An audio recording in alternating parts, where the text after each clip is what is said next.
بالله من شرور أنفسنا ومن سيئات أعمالنا من يهدي الله فلا مضل له ومن يضلل فلا هادي له أشهد أن لا إله إلا الله وحده لا شريك له وأشهد أن محمدا عبده ورسوله اللهم صل وسلم على محمد وعلى آله وأصحابه أجمعين ومن تبعهم بإحسان إلى يوم الدين سبحانك لا علم لنا إلا ما علمتنا إنك أنت العليم الحكيم رب اشرح لي صدري ويسر لي أمري واحلل عقدة من لساني يفقهوا قولي أما بعد.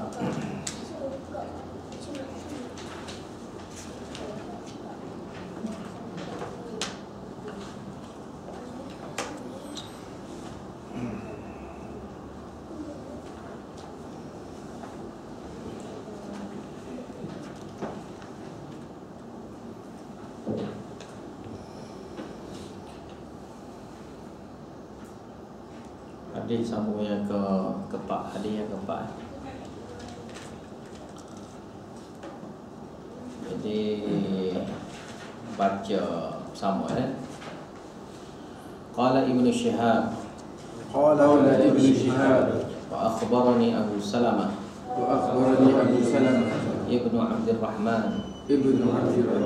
Anna Jabir ibn Abdullah al-Ansari. Qala wa huwa yuhaddithu an fatratil wahyi faqala fi hadithihi baina ana amshi idh sami'tu sawta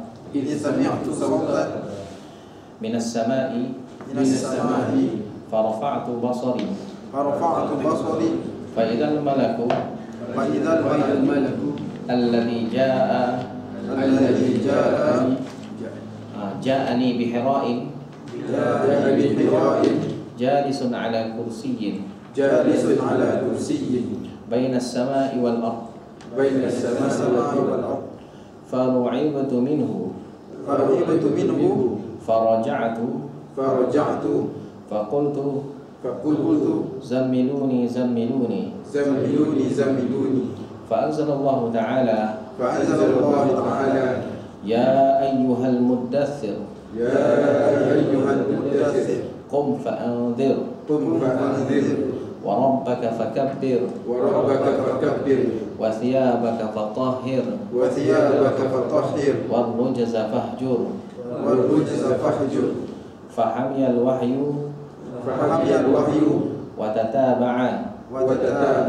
تابعه عبد الله بن يوسف وأبو صالح وتابعه هلال بن الرداد عن الزهري وقال يونس ومعمر بوادره.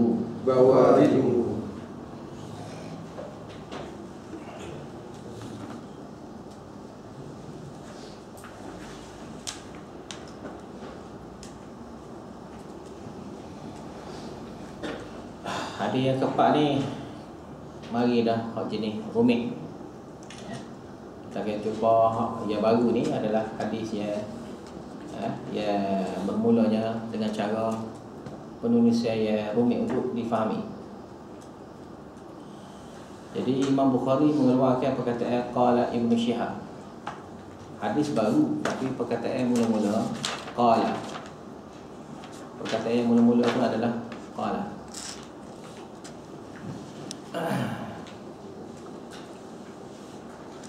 Imam Bukhari ni di dalam kitab hadis dia ni, Imam Bukhari ada juga membawa hadis-hadis mu'allaq. Hadis dipanggil hadis mu'allaq. Mim ain lam qaf mu'allaq. Qaf belakang dia. Hadis mu'allaq ni hadis yang tergantungnya sanad dia. Mana digantungnya sanad dia. Itu maksudnya hadis yang tanpa sanad. Maksud dia adalah hadis yang tanpa sanad.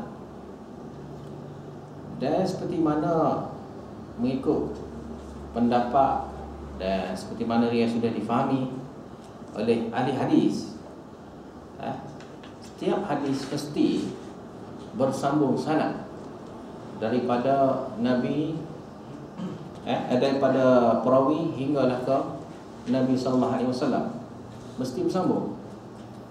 Jika tidak bersambung, maka hadis itu sudah terputus. Bila hadis itu terputus sanad, maka hadis itu dipanggil hadis dhaif. Hadis itu dhaif. Terpotong satu sudah dhaif dah. Bila terpotong tu dua, maka jadi dhaif jiddan. Dan dhaif jiddan tu kalau bila kita selidik, kadang-kadang boleh menyebabkan maudhu'. Rasul dulu hadis. Mana hadis tu jadi rosak kerana sanad bersambung. Hadis itu tak rosak. Hadis matan dia tak rosak. Yang rosaknya perawi yang merosakkan. Perawi yang menyebabkan hadis tu seolah-olah tak ada. Maka ni dipanggil satu benda baru. Kalau orang baru belajar hadis, maka benda ni benda yang rumit untuk difahami. Kerana Imam Bukhari mengeluarkan hadis-hadis mu'allaq yang kita akan jumpa sepanjang kita belajar kitab Al-Bukhari. Kita akan jumpa setiap masa hadis-hadis mu'allaq, kita banyak akan jumpa. Cuma untuk panduan, ini kaedah untuk kita memahami cara Imam Bukhari menulis kitab. Sebab kita kalau kita nak memahami satu orang, kita kena memahami cara dia menulis. Kita faham gaya bahasa dia, maka kita akan faham maksud dia. Sebab orang ni tak suka. Kadang-kadang budak kecil dia tulis surat, mana maksud dia. Tapi kalau orang yang semakin dewasa, cara dia tulis surat lain sikit.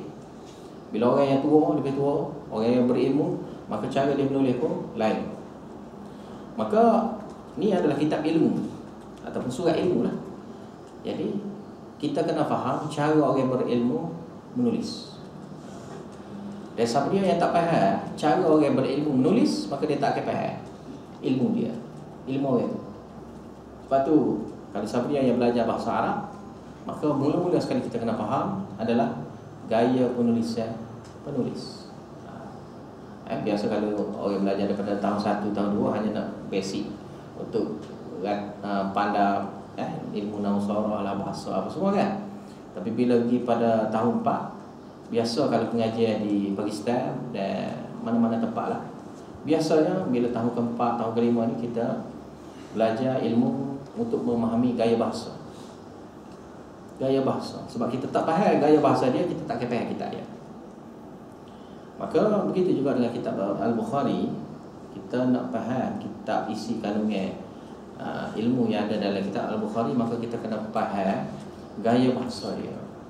Jadi gaya bahasanya Imam Bukhari menggunakan dalam kitab dia dengan kaedah dia ya. Kalau adanya perkataan dipanggil sirah jazm. Sirah jazm. Sirah jazmi ini adalah satu perkataan yang dia beritahu pada kita berbentuk jelas. Betul pastilah. Mana contohnya berkatanya Ibnu Syihab, seperti mana Sahih hadis. Ini berkatanya Ibnu Syihab. Lagi dia guna kalimah tamrid. Kalimah tamrid istilah bahasa Arab. Apa maksud kalimah tamrid? Itu digunakan perkataan dikatakan, diriwayatkan, diberitahu, disampaikan. Siapa yang menyampaikan tak tahu siapa. Maka ni dipanggil kalimah tamrid. Yang mana orang yang bagi tahu tu tak tahu siapa. Jadi sifat ataupun kaedah untuk kita faham dalam kitab Al-Bukhari untuk mudah, hadis yang ada masalah adalah kalimah tamrid tadi. Diriwayatkan. Hadis ini diriwayatkan. Diriwayatkan. Diriwayatkan bahwasanya Nabi buat gini. Siapa yang meriwayatkan? Tak tahu siapa. Maka bila gini dipanggil majhul. Majhul mana tidak diketahui siapa yang memberitahu. Bila tidak tahu siapa dia yang memberitahu, maka sini isyarat kepada hadis yang Imam Bukhari keluarkan itu ada masalah dari segi sanad. Ada masalah dari segi sanad yang perlu dikaji oleh orang-orang yang ahli tentang ilmu hadis. Yang mana bagi pendapat Imam Bukhari, hadis itu sahih. Hadis itu sahih sebab dalam kitab Bukhari ni semua sahih. Cuma dia keluarkan perkataan-perkataan gini nak ajar kepada orang yang pandai. Nak ajar kepada orang yang berilmu tentang ilmu hadis, supaya selidik, kaji, luah lagi ilmu yang ada di dalam hadis yang dia beritahu. Kalau dia Imam Bukhari mengeluarkan hadis yang betul jelas siapa yang memberitahu, contoh Ali berkata, Imam Bukhari tak akan berjumpa dengan Ali sahabat Nabi, tak akan bertemu dengan Ali. Mestilah ada sanad-sanad dia, tapi Imam Bukhari kata Ali berkata, Ali berkata. Ataupun Bukhari kata Umar bin Abdul Aziz berkata. Itu bukan zamannya Imam Bukhari, tapi Imam Bukhari menggunakan perkataan ya dia sebut berkatanya si fulan, berkatanya si fulan.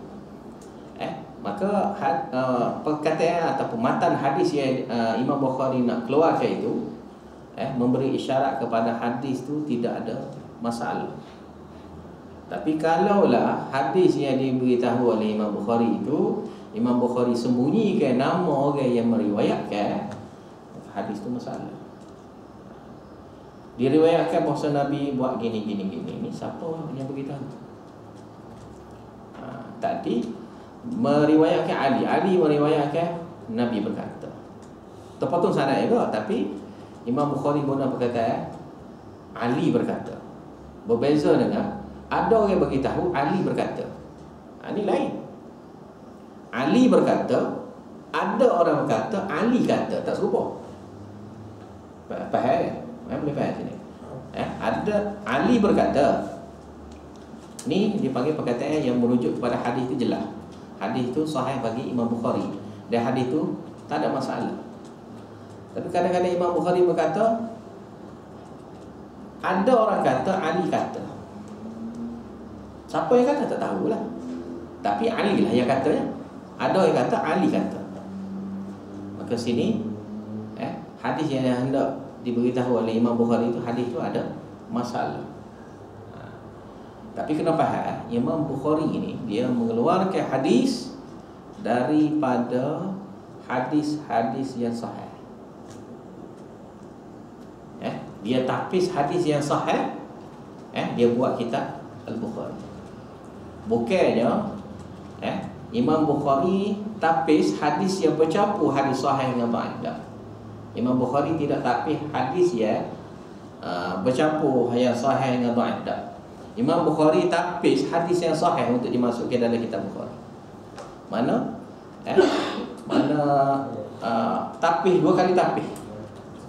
Benda yang yang sudah bersih dah, yang sudah sahih dah, ditapis sekali lagi oleh Imam Bukhari. Dengan syarat-syarat mengikut pendapat Imam Bukhari. Imam Bukhari tetap syarat.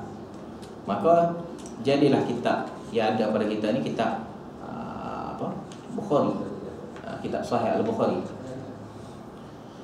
Jadi balik pada hadis yang nak baca hari ini iaitu qala Ibnu Syihab. Ada sebahagian ulama mengatakan bila sini adalah hadis mu'allaq. Tetapi bagi pendapat selain daripada itu berkata hadis ni sebenarnya bukan hadis mu'allaq. Yang ini, yang hadis 4 ni bukan hadis mu'allaq.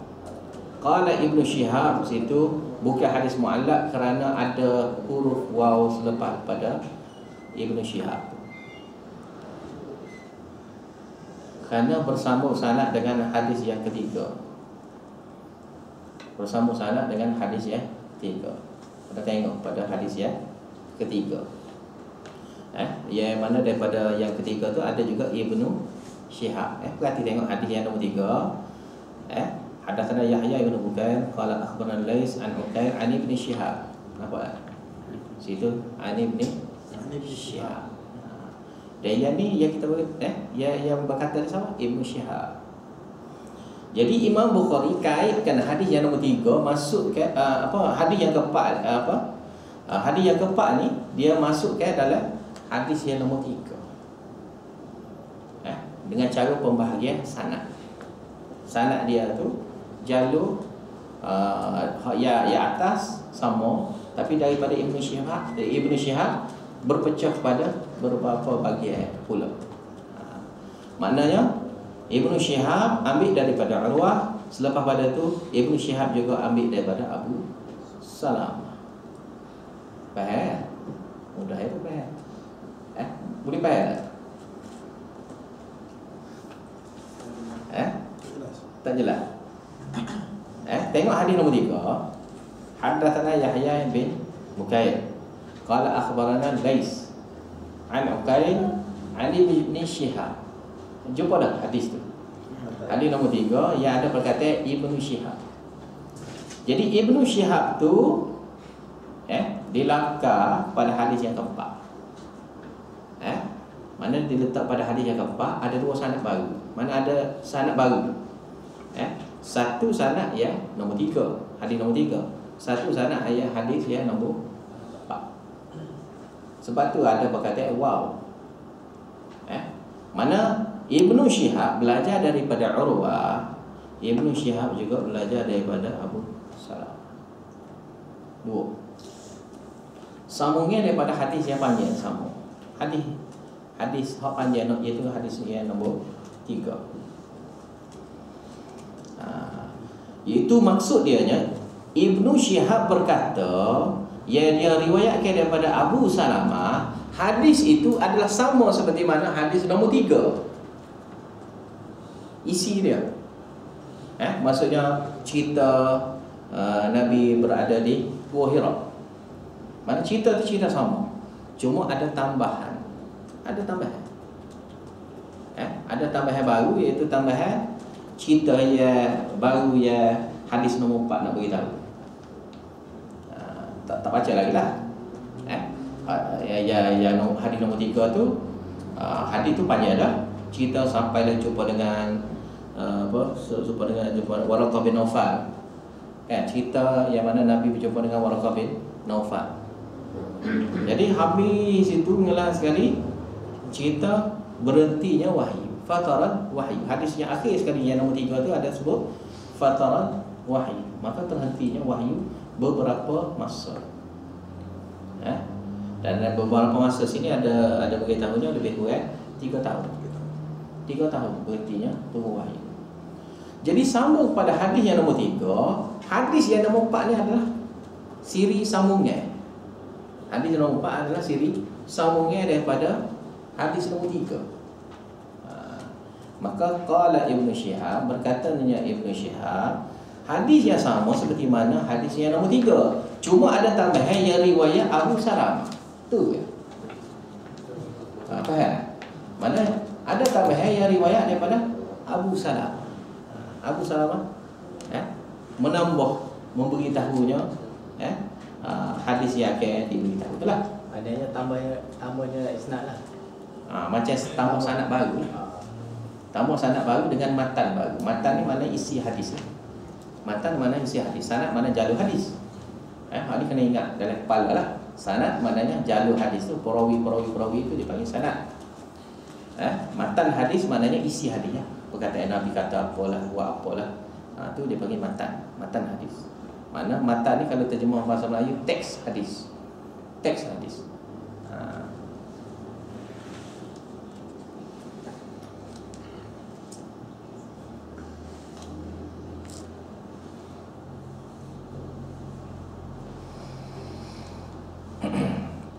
Jadi berkatanya Ibn Shihab, wa akhbarani Abu Salamah ibnu Abdurrahman. Ibn Shihab sudah diberitahu dah pada hadis yang nombor 3.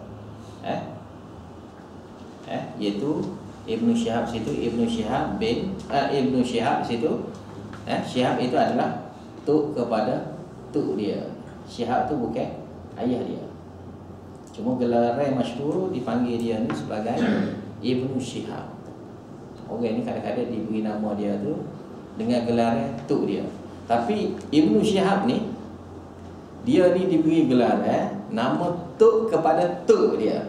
Faham tak? Tok dua kali tok. Tok dia tu, tok dia tu adanya hanya tok, tok besar lagi. Dua kali tok. Moyang lebih pada moyang tu. Lebih pada moyang lagi. Tiga lah.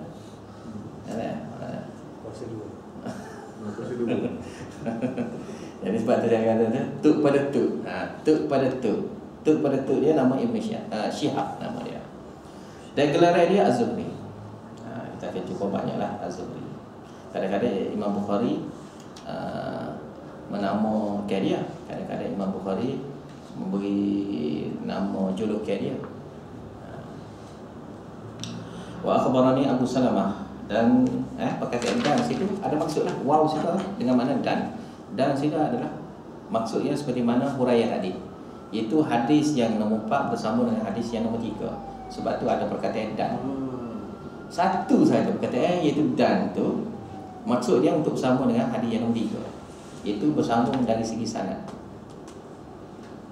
Jadi sebab tu kata kena tahu cara penulisan Imam Bukhari baru kita boleh faham isi dia. Kalau kita tak faham ni kita akan teka-teka lah. Teka mungkin dia nak kata gini, mungkin dia kata gini. Sebab Imam Bukhari tak belajar dengan Ibn Syihab. Ibn Syihab ni guru pada guru dia tu jauh juga.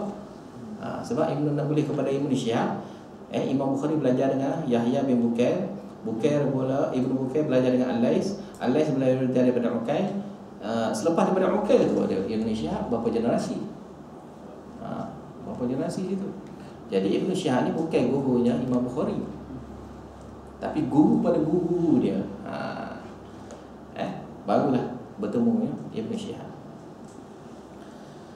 Maka qala sini ni satu masalah lah. Sebab Imam Bukhari kata hadis ni adalah hadis sahih.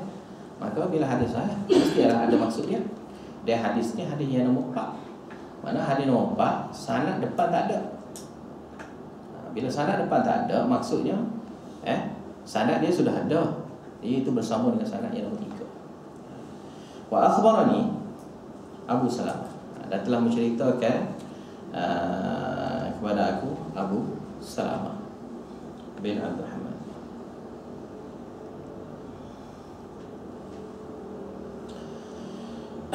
Abu Salamah bin Abdul Rahman ni, Abdul Rahman itu bin Auf. Mana Abdul Rahman bin Auf sahabat Nabi lah. Mana anak kepada Abdul Rahman bin Auf. Dia ni iaitu Salamah ni, Abu Salamah ni dia meninggal di Madinah pada tahun 94 Hijrah. Pada tahun 94 Hijrah.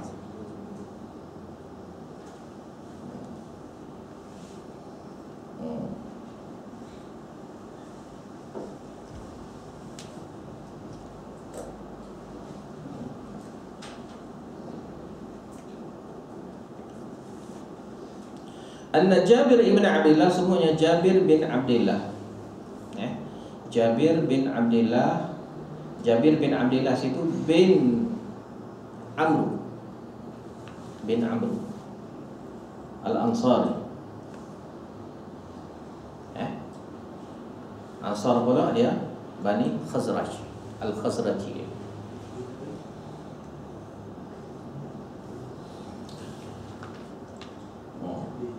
Dia mati pada tahun 79.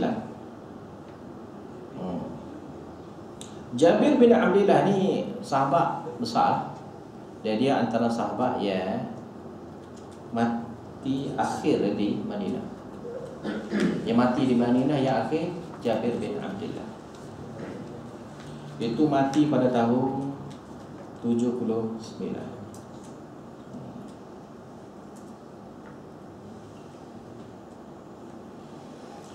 Qala, dia berkatanya, wa huwa yuhaddithu an fatratil wahyi, iaitu Jabir bin Abdullah dia memberitahu hadis tentang fatratul wahyu, tentang hadis yang kata yang last tu, fatratul wahyu. Okay, hadis yang nombor 3 yang akhir sekali perkataan fataral wahyu. Nampak tak? Hadis nombor 3, tengok yang akhir sekali kan perkataan fataral wahyu. Maka yang ini adalah sambungan daripada fataral wahyu tadi. Itu terhentinya seketika wahyu turun. Jadi dia menyambung. Selepas tu apa berlaku? Bila pula berlakunya turunnya wahyu? Sebab kita nak belajar ni adalah permulaan wahyu. Mana permulaan, macam mana kaedah ataupun masa yang mana Nabi SAW terima ilmu wahyu. Jadi kita kena tahu sejarah ni, sejarah penurunan wahyu. Barulah kita rasa pentingnya wahyu, kan?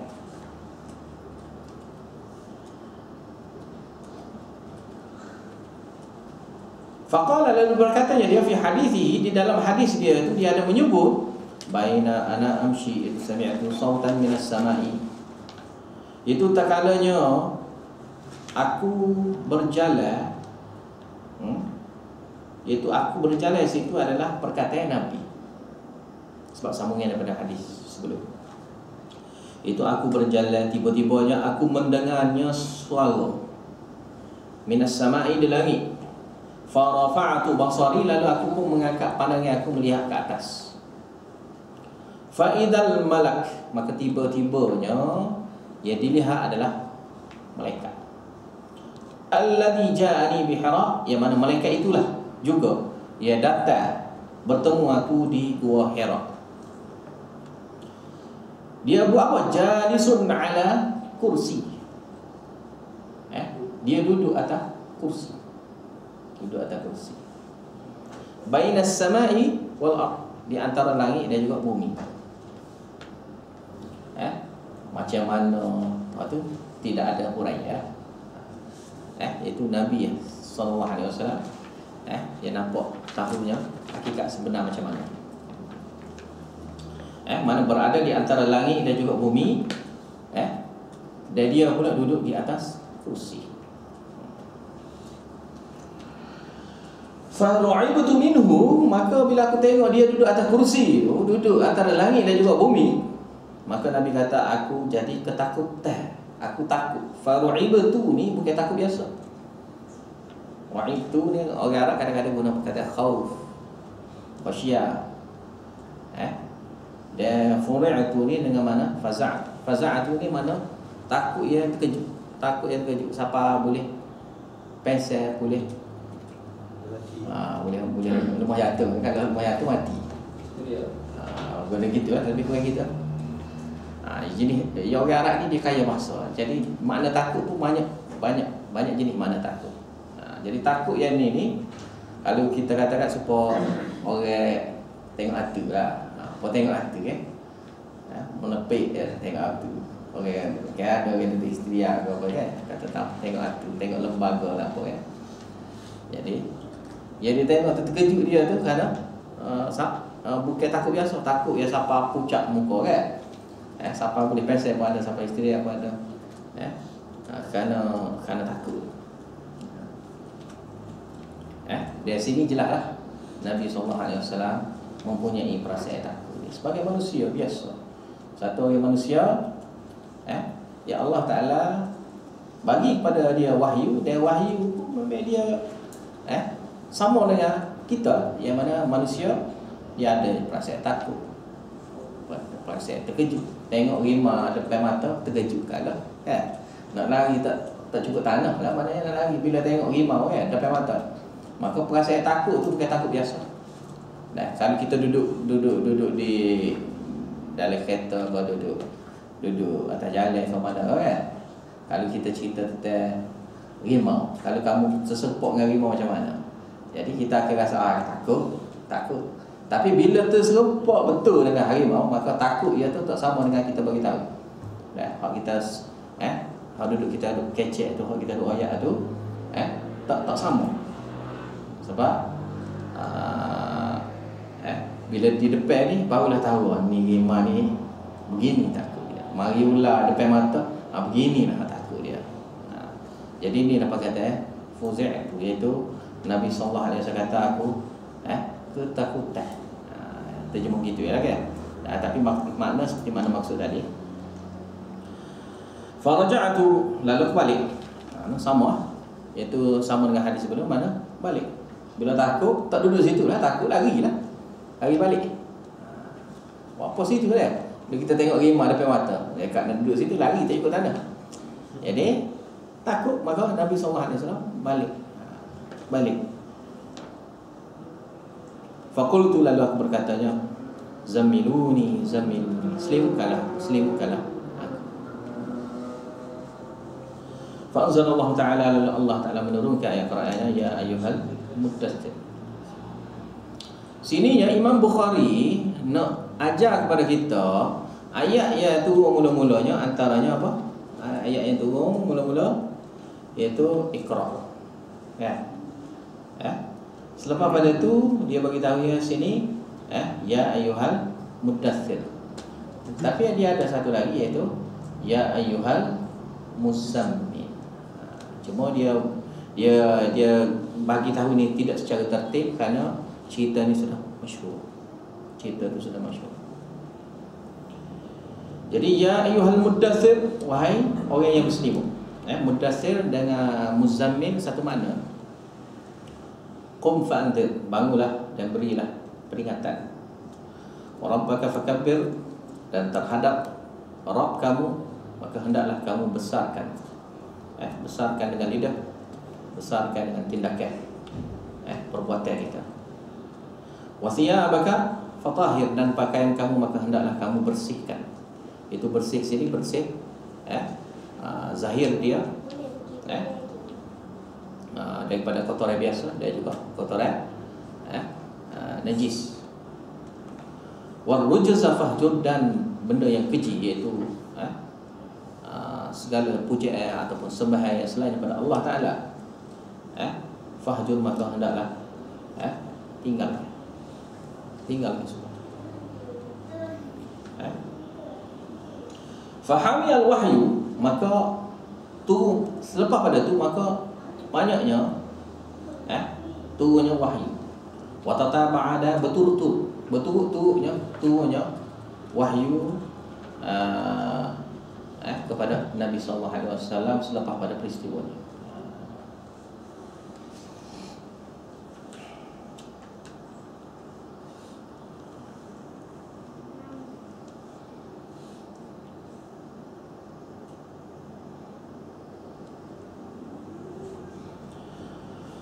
Taba'ahu Abdullah ibn Yusuf. Ini ilmu baru pula. Tadi ilmu lain, ini ilmu baru pula. Cara penulisan dan juga cara istilah hadis. Dipanggil hadis mutabi'. Hadis mutabi'.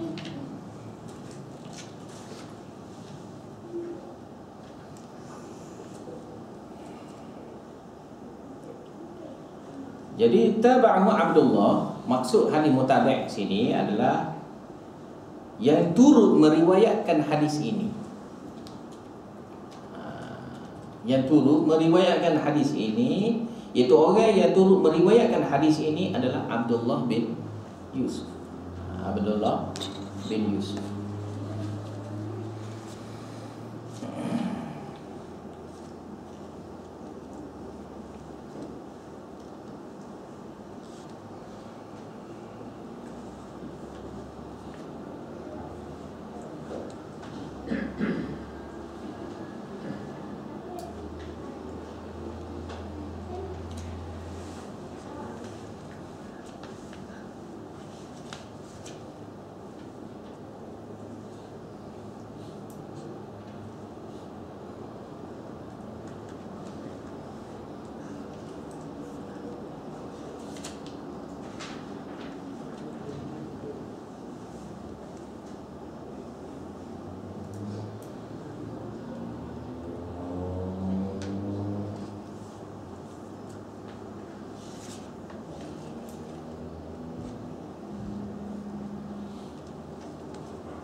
hadis mutabi' tu dia panjang sikit huraian dia.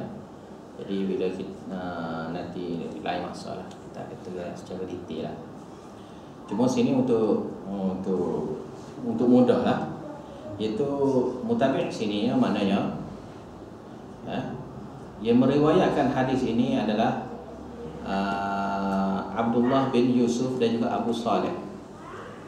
Iaitu dua-duanya, iaitu Abdullah bin Yusuf dan juga Abu Saleh meriwayatkan daripada Al-Lais.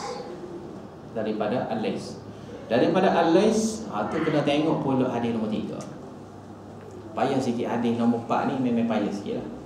Ini terus mula-mula Jadi yang mutabi' hadis ini adalah Abdullah bin Yusuf dan juga Abu Saleh.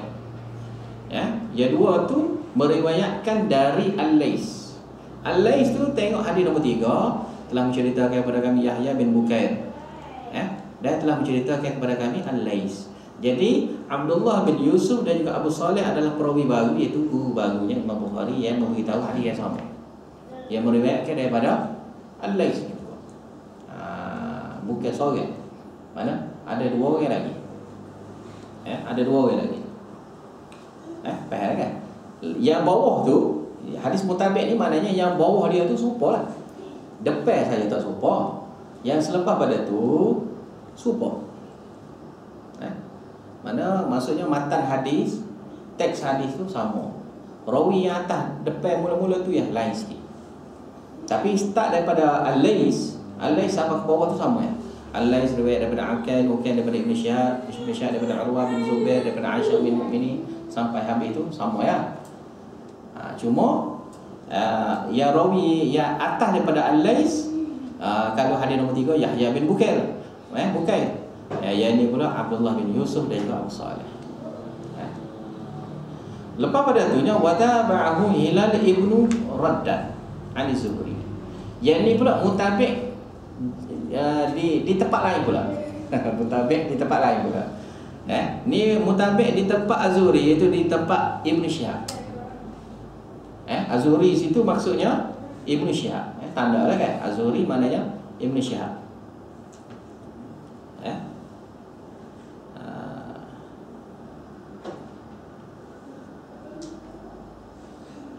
Ani Zuhri kan. Yang mutabi' kepada hadis hak riwayat daripada Az-Zuhri adalah Hilal bin Raddad. Itu makna dia. Yang turut mutabi' ni yang berturut-turut meriwayatkan hadis yang sama daripada Az-Zuhri. Iaitu siapa? Iaitu Hilal bin Raddad. Hilal bin Raddad. Jadi Hilal bin Raddad meriwayatkan hadis tu daripada Az-Zuhri. Boleh faham tak? Boleh. InsyaAllah. Itu Syihab tu dia tinggal komputer tak? Ibn Syihab tu kena tengok pula. Ibn Syihab tu kena tengok hak penting ya. Hadis nombor 3.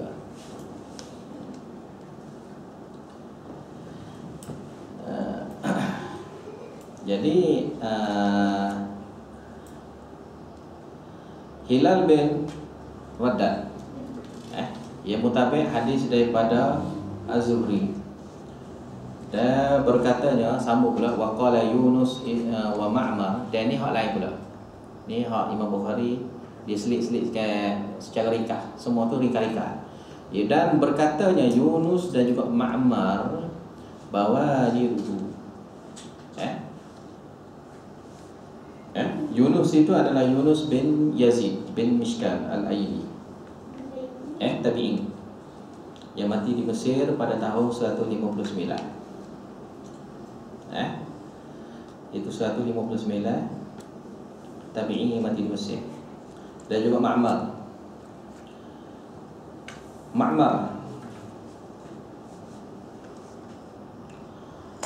situ dia Abu Urwah bin Abi Amrin Ibn Rashid Al-Azdi.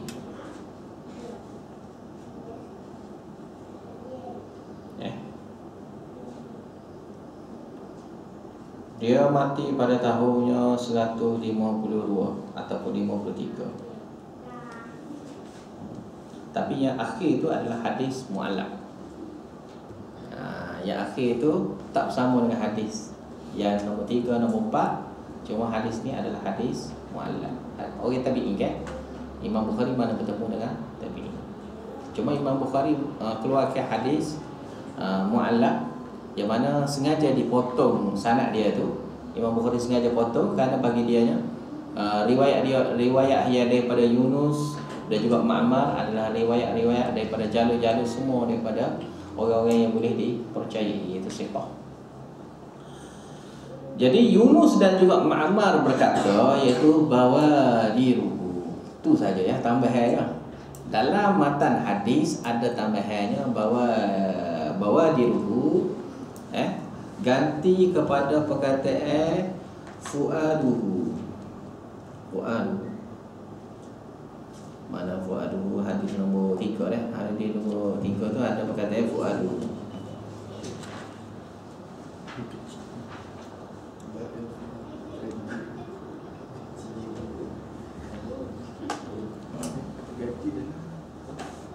Hadis nombor 3 bukan nombor 4. Nombor 3 fuaduhu. Hadis nombor 3. Selepas Iqra' bismi rabbikal ladzi khalaq, selepas tu tengok dalam matan hadis tu, teks hadis tu, perkataan Iqra' bismi rabbikal ladzi khalaq, khalaqal insana min 'alaq, Iqra' wa rabbukal akram. Faraja'a biha Rasulullah sallallahu alaihi wasallam yarjufu fuaduhu. Tu. Itu pulangnya Rasulullah sallallahu alaihi wasallam dengan membawanya ayat-ayatnya Iqra' bismi rabbikal ladzi khalaq itu, yarjufu fuaduhu, sehingga bergetarnya hati Nabi. Jadi yang akhir ni bawa diruhu, iaitu daging yang ada di belikat, di kawasan antara bahu dan juga leher belakang. Mana getah? Tak situ getah. Kata itu ya. So kata getah hati nak nampak macam mana kan? Jadi kalau getah nampak sini, mana getah lah, mana tubuh menggigit. Mana tubuh Nabi sallallahu alaihi wasallam menggigit sehingga boleh nampaknya menggigit sini. Itu saja perbezaan antara hadis nombor 3 dan juga tambahan teks hadis daripada Yunus bin Ma'mar. Yang lain sama, tu makna Imam Bukhari nak bagi tahu. Itu hadis yang lain daripada tu adalah sama. Jadi kesimpulannya, hadis ini dikuatkan dengan rawi-rawi yang Imam Bukhari bagi tahu. Tu ya nak bagi tahu. Sebabnya ada masalah kerana hadis yang nombor 3 tu ada sedikit masalah kerana adanya hadis an-ana. Hadis yang ada sebut perkataan an, bukan akhbarana, bukan haddatsana, bukan haddatsani, perkataan itu tak ada. Tapi perkataan an, kerana ada perkataan tu dikuatkan, dikukuhkan dengan hadis-hadis mutabi'. Maka sahnya perjumpaan antara rawi yang siqah dengan rawi yang siqah satu lagi, walaupun ada perkataan antara mereka berdua tu tak beritahunya telah mencerita kepada kami, ataupun dia tak beritahunya, perawi itu tak beritahu aku mendengar ke apa, tapi dikukuhkan dengan perkataan-perkataan yang jelas, yang mana adanya perkataan qala Ibnu Syihab, berkatanya Ibnu Syihab telah meriwayatkan kepada aku Abu Salamah, perkataan telah meriwayatkan kepada aku. Kalau Ibnu Syihab dari Urwah ke situ, hadis nombor 3, Ali bin Syihab an Urwah. Mana perkataan itu adalah perkataan an. Perkataan itu adalah perkataan an saja. Hadis nombor 3 ada perkataan an, Ibnu Syihab an Urwah. Manakala hadis nombor 4, qala Ibnu Syihab wa akhbarani Abu Salamah, ada perkataan akhbarani, telah menceritakan kepada aku Abu Salamah bin Abdurrahman. Jadi dikukuhkan sebab Imam Bukhari sebab yang saya bagi tahu dah minggu lepas, yang mana Imam Bukhari bila hadis an-ana bagi dia hadis tu akan jadi lemah jika tidak disabitkan bahwasanya mereka berdua ni memang sahnya berjumpa belajar. Kalaulah dia ni setakat hidup sezaman saja, tak cukup bagi Imam Bukhari. Manakala Imam Muslim yang mengarang kitab Sahih Muslim tu, bagi dia cukup dah. Asalkan perawi yang meriwayatkan itu adalah orang yang boleh dipercayai, meriwayatkan daripada orang yang boleh dipercayai juga. Mana yang boleh dipercayai, meriwayatkan daripada orang yang boleh dipercayai. Maka sudah jadi sahih. Dan hidup sezaman. Hidup tu sudah sezaman. Jadi tak bagi tahu pernah bertemu sekalipun dianggap sudah bertemu. Sudahnya cukup dah. Kerana apa? Dianggap sudah bertemu. Kira tengok umur dua tu hidup sezaman. Bila dia sabit hidup sezaman, kemungkinan sekali dua kali tu dia ada jumpa. Bahkan biasanya kalau ada perkataan ni adalah merujuk kepada belajar tu bukan sekali, bahkan banyak kali. Belajar tu bukan sekali, bahkan banyak kali belajar. Faham tak? Boleh faham? Sebabnya kita kalau belajar hadis Bukhari, makna kita belajar ilmu Bukhari. Jadi inilah ilmu Bukhari. Kalau tak belajar ilmu Bukhari, maka kita tak tahu apakah yang hebat Bukhari. Kita kata sahih, gitu je lah. Bukhari sahih. Maksudnya dua riwayat tu tak lain juga tak boleh. Dia. Ni yang dia bagi tahu ni. Mana ya Imam Bukhari sendiri. Sebab dia keluarkan daripada jalur-jalur sanad yang lain. Ustaz, dia kuatkan sebab hadis ni hadis an-anah, jadi dia kuatkan dengan mutabik. Dan boleh kuatkan dengan mutabik. Sebab bagi Imam Muslim, kalau hadis an-anah, kalaulah sezaman sekalipun, Imam Muslim memberi satu lagi syarat, iaitu syarat dia mesti perawi yang siqah itu tidak dituduh sebagai mudallas. Sebagai orang yang tadlis. Tadlis ni orang yang menambah-nambah di dalam teks hadis. Itu istilah dia. Orang yang tambah perkataan diri dia sendiri di dalam teks hadis. Benda ni biasalah di kalangan, kalau Malaysia pun biasa kan. Kalau kita duduk tengok dengan orang khutbah Jumaat ke apa, kadang-kadang kita tak tahu mana sah perkataan Nabi, mana sah perkataan daripada Tok Khatib. Kita tak tahu mana satu. Sebab nampak direct yang gitu ya. Sebab tak ada buat perbezaan.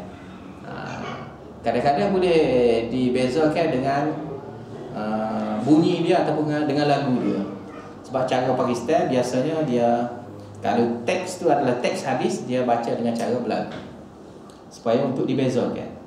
Terjemah pun dia terjemah cara berlagu supaya dibezakan. Ni adalah yang terjemah berlagu adalah teks ori. Yang tak berlagu tu adalah syarah. Itu cara yang senang kalau kita mengajar. Biasa dia baca tu berlagu lah. Qala Ibn Syamah Barani Abu Salamah, dia baca tu dengan cara berlagu. Dan waktu tu kena ahli dia lah. Saya pun tak berapa nak buat mana tu. Irwan pandai. Irwan lah pandai. Sikit. Sebab dia cara dia baca tu lain. Kalau teks hadis, dia baca cara lain. Gitu. Jadi ni nak bagi tahunya perbezaan lah mana antara pendapat Bukhari dan juga Muslim. Jadi Imam Muslim walaupun dia kata hidup sezaman sekalipun, siqah riwayat daripada siqah, Imam Muslim memberi satu lagi syarat, iaitu mesti orang yang tidak dituduh lah. Sebab orang yang dituduh pun tak ramai. Orang yang dituduh, orang yang sudah biasa dengan tadlis ni, orang yang sudah biasa dengan benda-benda gini, orang ni kita tidak boleh percaya dalam masalah hadis tu kerana berlakunya kekeliruan. Tak percaya sini, tak percaya kerana takut berlakunya kekeliruan hadis Nabi ke ataupun pendapat dia. Penting kita akan jumpa hadis dalam Bukhari pun ada Antara ni adalah pendapatnya sahabat, ni adalah teksnya daripada Nabi. Tak serupa. Teks Nabi lah yang sahabat ni jadi tadlis lah. Sahabat pula dia buat tadlis.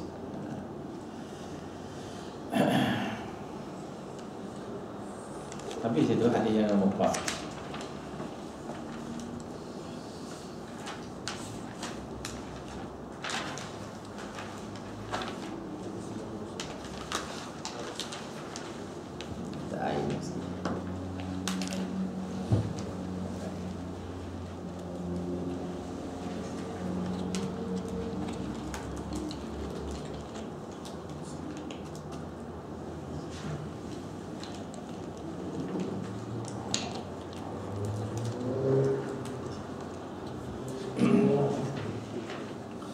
Yang kelima,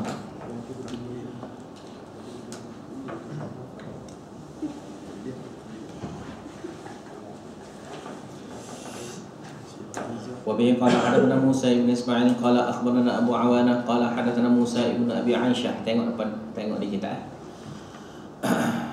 قال حدثنا سعيد بن جبير عن ابن عباس رضي الله عنهما في قوله تعالى لا تحرك به لسانك لتعجل به.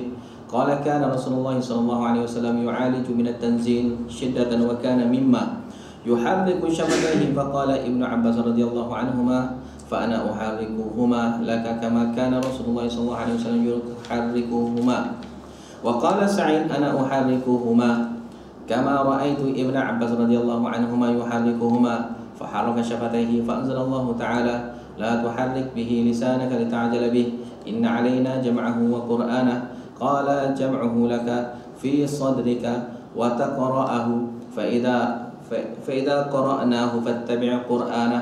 قال فاستمع له وأنصت ثم إن علينا بيانه ثم إن علينا أن تقرأه. فكان رسول الله صلى الله عليه وسلم بعد ذلك إذا أتاه جبريل استمعه فإذا انطلق جبريل قرأه النبي صلى الله عليه وسلم كما قرأه.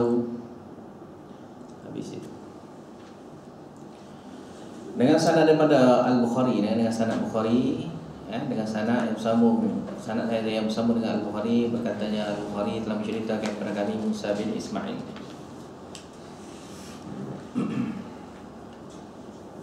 Musa bin Ismail di sini dia adalah Abu Salamah bin Ismail. Panggilan dia Abu Salamah. Nama dia Musa, tapi panggilan dia, orang panggil dia Abu Salamah. Hadis sebelumnya ada Abu Salamah Ustaz? Orang yang sama? Benar, boleh lain.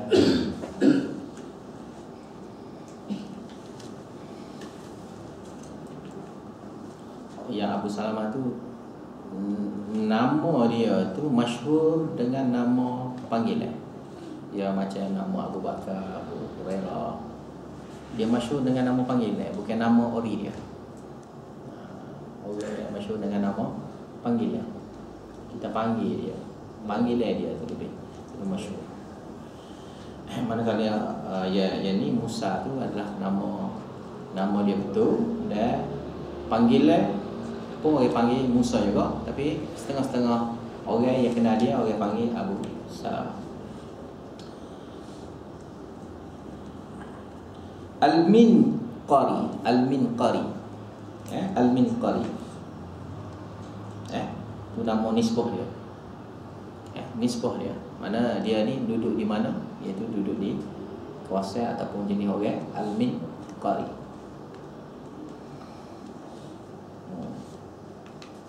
Ataupun keturunan. Nisbah ni biasa keturunan. Ada sebuah kalau kita katakan Al-Kelantani, Al-Malaysia, apa tu dah, tidak panggil nisbah. Mana nisbah ni biasa merujuk pada tempat lah. Al-Ansari, Al-Bukhari, Al-Bukhari apa semua.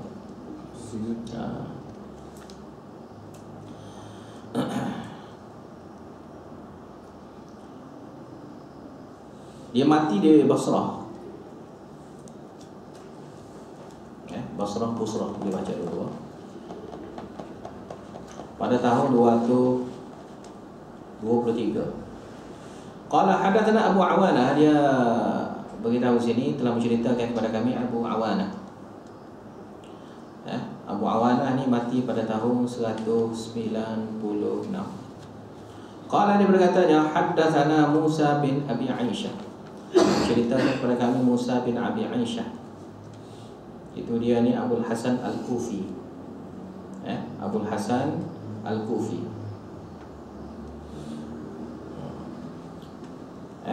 Cumanya Abu Aisyah tu, iaitu ayah kepada Musa, tidak dikenali tidak dikenali nama sebenar dia, nama ori dia tak kenal. Nama ori dia tak kenal. Cuma dipanggil dia tu macam seolah-olah memang nama ori dia dah, iaitu Abi Aisyah atau Abu Aisyah. Kalau macam tu dia tak consider majhul Ustaz. Ada. Sebab tu pun sebagai untuk, sebab nama tak kira nama dia ataupun panggilan dia, sebab merujuk pada orang. Sebab ramai mana orang kenal nama Abu Hurairah dia sebenar, tapi tetapnya dia tu ma'ruf bukan majhul. Begitu juga dengan Abu Bakar, siapa dia yang kenal nama ori dia. Tapi memang dia tu orang panggil siapa? Dia tu Abu Bakar. Jadi nama julukan dia ataupun nama panggilan dia tu, iaitu tu jadi majhul. Sebab kadang-kadang kalau bagi tahu nama sebenar dia, nama sebenar dia tu jadi majhul. Kalau orang gini ni biasa nama sebenar dia tu jadi majhul. Macam ni orang kan, kalau kenal pula orang Melayu. Orang Melayu semua orang panggil Deng. Deng. Orang ni Deng lah ke Deng. Majhul jadi Deng kan. Tapi dia berbual biasa kat Deng tu lah, Deng botak lah, Deng kepala besar, Deng bujur lah, Deng apa kan. Barulah kenal Deng itu siapa kan. Mana itulah dia ta'rif kepada majhul dan juga ma'ruf lah. Jadi istilah kepada Deng. Mana orang kita pun guna juga benda-benda jenis gini, iaitu panggilan kadang-kadang bila tak kenal kita akan merujuk pada nisbah nama julukan dia, supaya dengan keluar nama julukan dia tu jadi orang kenal dia.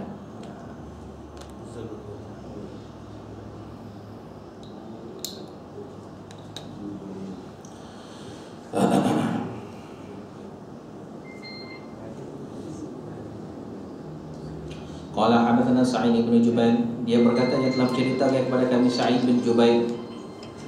Sa'id bin Jubair Al-Kufi Al-Asadi. Tabi'in ni. Abu Musa tabi'in. Hani. Iaitu dia mati pada tahun 90 ni. 90 tu memang tahun tu dah lah, tahun sahabat. Ali bin Abbas, daripada Ibn Abbas radhiyallahu radhiyallahu anhuma, iaitu dua Sa'id dengan Musa bin Abi Aisyah tu dulu sahabat lah. Ada. Sa'id bin Jubair sahabat, Ibn Abbas pun sahabat. Okay. Dan sini maknanya kita ambil yang jelas lah, Sa'id bin Jubair tu memang tabi'in lah. Sebab dia bertemu dengan sahabat, iaitu siapa? Iaitu Ibn Abbas. Gitu ya, itu mudah. Sebab kalau kita nak kaji detail dia, kadang-kadang yang tabi'in. Dia radhiyallahu anhuma. Siapa? Ibn Abbas? Tak. Dia sebut radhiyallahu anhuma kepada tu dulu. Mana? Ibn Abbas? Sa'id bin Jubair an Ibn Abbas radhiyallahu anhuma, bukan radhiyallahu anhu. Ada anhuma. Sebab Ibn Abbas, Abdullah dengan Abbas, dua orang. Oh, ni anhuma tu anak ayah. Dia macam Abdullah bin Umar. Abdullah bin Mas'ud apa semua benda sama. Sebab dia ni antara sahabat-sahabat kecil. Ya, nama Abdullah ni biasa sahabat-sahabat kecil. Nama Abdullah biasa. Sahabat yang mana zaman Nabi tu dia kecil lagi, mana orang muda lagi. Biasalah, tapi tak semestinya lah.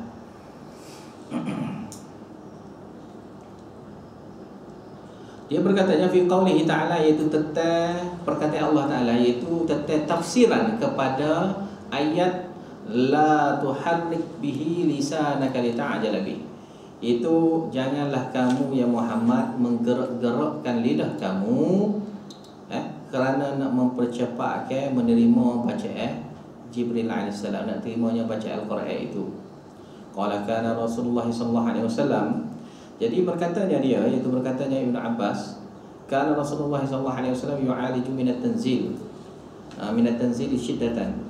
Itu Rasulullah sallallahu alaihi wasallam ni dia ni suka cepat untuk bersungguh ya. Yu'aliju ni mana belajar secara bersungguh-sungguh, secara susah, sehingga sanggup menyusahkan diri dia dengan mempercepatkan bacaan. Baca tak ada habis lagi, dia nak turut dapat perkataan daripada Jibril. Jibril baca Al-Quran, Nabi pun terus baca, tak dengar habis. Tak dengar habis lagi perkataan daripada Jibril alaihissalam. Wa kana mimma yuharriku syafataihi. Dan Nabi sallallahu alaihi wasallam kadang-kadang itu sehingga dia tu menggerak-gerakkan dua bibir dia. Jadi gerak nak cepat sampai gerak dua bibir dia. Faqala Ibnu Abbas, lalu berkatanya Ibnu Abbas bila sebut pasal geraknya dua bibir ini, radhiyallahu anhuma, fa ana uharrikuhuma, maka aku menggerak-gerakkan kedua bibir itu. Laka untuk kamu, untuk hak dia bagi tahu pada orang itulah. Kama kan Rasulullah sallallahu alaihi wasallam yuharrikuhuma, seperti mana Rasulullah sallallahu alaihi wasallam menggerak-gerakkan kedua bibir dia, mana dengan cara cepat. Wa qala Sa'id, berkatanya Sa'id itu Sa'id bin Jubair, ana uharrikuhuma, aku menggerak-gerakkan dua bibir, kama raaitu Ibnu Abbas radhiyallahu anhuma, seperti mana aku melihatnya Ibnu Abbas radhiyallahu anhuma yuharrikuhuma, menggerak-gerakkan dua bibir dia. Faharraka syafataihi, lalu dia pun menggerakkan dua bibir dia. Fa anzalallahu ta'ala, maka sambung ceritanya, Allah Ta'ala menurunkan ayat la tuharrik bihi lisanaka lita'jala bih. Allah Ta'ala turunkan ayat larangnya supaya jangannya kamu yang Muhammad menggerak-gerakkan lidah kamu untuk mempercepatkan baca Al-Quran. Cepat nak hafal Al-Quran sebelum daripada kamu dengar habis. Sini kita nak bagi tahu sikit mana ni kaedah cara belajar. Kaedah cara belajar. Belajar ni kita kena, poin yang paling penting sekali belajar adalah dengar. Poin paling penting sekali belajar ni adalah dengar. Apa cara sekalipun kita buat dalam belajar tu, yang paling penting sekali dengar. Tak kira lah kita nak buat apa sekali. Kita nak menulis ke, kita nak menaik ke, kita nak buat ke beria ke, nak korek hidup ke, apa semua ke, yang paling penting sekali kita tumpu telinga kita dengar. Kalau tidak, tak sampainya ilmu tu pada kita. Dan bila kita belajar, kita kena dengar habis dulu sebelum tanya soalan. Sebelum habis tanya soalan, kau nak buat apa, kau nak apa, kau nak apa, kau kena habiskan dulu dengar. Dan benda ni Imam Bukhari akan ajar di dalam Kitabul Ilm. Ni kita bagi tahu mukadimah lah lebih kurang. Itu cara untuk menghafalnya, itu kita baca, dengar di telinga kita. Bila tak ada orang baca ke kita, maka kita nak menghafal Quran kan mesti siapa-siapa kena hafal Quran kan. Jadi cara kita nak menghafal Quran, janganlah kita senyap-senyap gitu tu, mulut tak ada buka apa semua tu, jangan. Kita kena buka mulut kita, baca sehingga telinga kita dengar. Telinga kita sendiri dengar. Selepas kita dengar, barulah kita tahu kita baca betul atau salah. Bunyi kita tu bunyi betul ke bunyi salah. Sebab kalau orang baca senyap gini, waktu baca surat khabar baca surat khabar dia rasa betul dah dia baca. Ya, orang tak hafal gitu, orang bukan cara menghafal gitu. Sebab kalau kita hafal Al-Quran, mesti kena baca. Mesti kena baca. Baca mana sebut perkataan, dengar di telinga. Mesti dengar di telinga. Maka konsep sama juga ya Rasulullah SAW. Cuma cara lain sikit, iaitu Jibril baca, Nabi dengar sampai habis, barulah Nabi baca. Itulah cara menghafal. Jadi sini Allah Ta'ala turun surah apa ni? Al-Qiyamah sini. Surah Al-Qiyamah ya. Al-Qiyamah ni semata-mata nak ajar juga cara kita belajar dan cara menghafal. Cara menghafal, cara belajar. kita kena dengar perhabis dulu. Kalau kita hafal Quran, kita baca belah dengar dulu, lepas dengar tu baru kita start hafal. Jangan terus hafal. Hadatsana Musa bin Ismail, hadatsana Musa bin Ismail. Kita kena baca habis dulu. Kita baca habis dulu satu ayat biar dengar telinga. Dan baca tu kita kena baca dengan keluarnya huruf. Mana talafuz dia panggil. Talafuz mana menyebut perkataan satu persatu. Bukan dengan baca di dalam hati. Baca di hati tak cukup. Maka ni cara membaca. Maka sebab itulah sini lari untuk cepat sini kerana nak turunnya perkataan ataupun bacaan daripada Jibril alaihissalam. Jadi Allah Taala lari gitu. Supaya apa? Supaya berita yang sampai itu tidak terganggu dengar dia. Tak terganggu. Berita sampai tak sampai. Jangan dengar apabila berita sampai kepada kita tapi terganggu dengan perbuatan kita. Terganggu dengan perbuatan kita mengganggu konsentrasi kita nak dengarnya ilmu wahyu. Jadi jangan kita ada gangguan tu, yang mana bila ada gangguan tu akan lambat ataupun akan rosaknya cara kita hafal. Dan hafal kita pun ia jadi hafalan yang tidak kuat lah. Jadi cara yang diajar dalam Quran ni, cara hafalan untuk kuat hafalan dia itu dengar habis. Sebab Al-Quran ataupun hadis ni sama ya. Kita kena dengar dulu sampai habis. Sebab sahabat ke, tabi'in ke, semua mereka ni belajar hadis dengan dengar ya.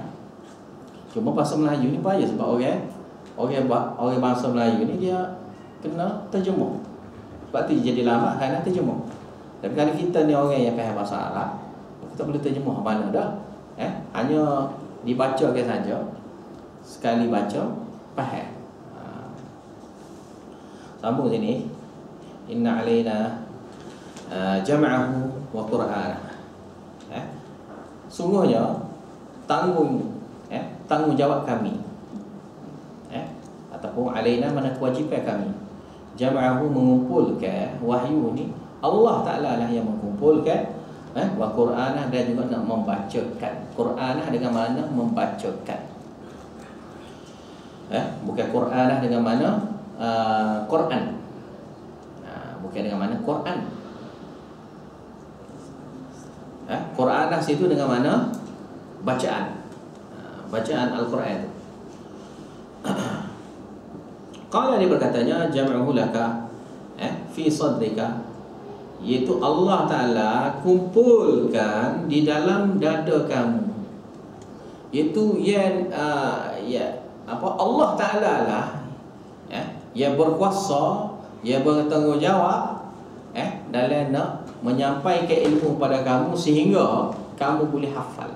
Kamu jangan pusing ya Rasulullah. Wahai Rasulullah, wahai Muhammad, kamu jangan pusing dengan cara nak menghafal. Jangan pusing dengan sehingga kamu tu sibuk sampai takutnya kamu terlupa ke apa ke, jangan. Sebab yang mengumpulkan Al-Quran ni Allah Ta'ala. Wa taqra'ahu dan membacakan Al-Quran itu kepada kamu pun Allah Ta'ala.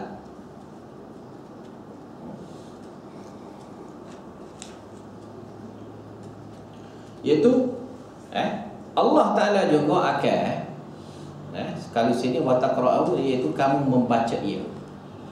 Mana Allah Ta'ala lah ya berkuasa menjaga kamu sehingga kamu boleh membaca Al-Quran dengan ya sebenarnya ya Allah Ta'ala kedaki. Fa idza qara'nahu fattabi' Qur'anah, maka bila kami bacakan kepada kamu, kepada dia akhir ia itu bila kami baca ke Al-Quran itu fattabi' Qur'anah, selepas tu barulah tu.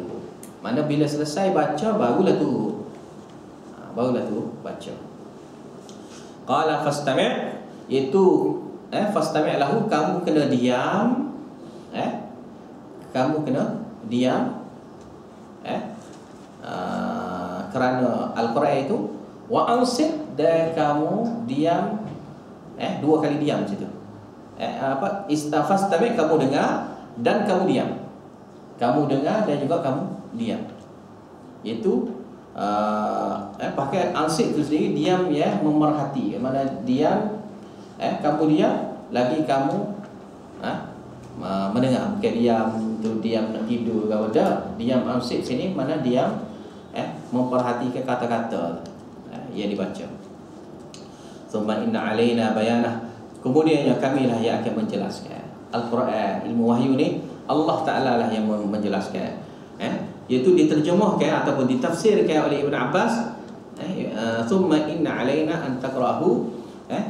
Kemudian kamilah yang menangguhnya untuk kamu dapat membaca ia. Fakan Rasulullah sallallahu alaihi wasallam ba'da dalika, dan Rasulullah sallallahu alaihi wasallam selepas daripada peristiwa itu, idza atahu Jibril, bila datangnya Jibril membawanya ilmu ni kepada dia, iaitu wahyu Al-Quran kepada Nabi sallallahu alaihi wasallam, istama'a Nabi sallallahu alaihi wasallam dengar. Fa idzan talaqa Jibril, bila Jibrilnya pergi, qara'ahu Nabi sallallahu alaihi wasallam, Nabi sallallahu alaihi wasallam pun barulah membaca Al-Quran itu. Kama qara'ahu, seperti mana yang dibaca oleh Jibril.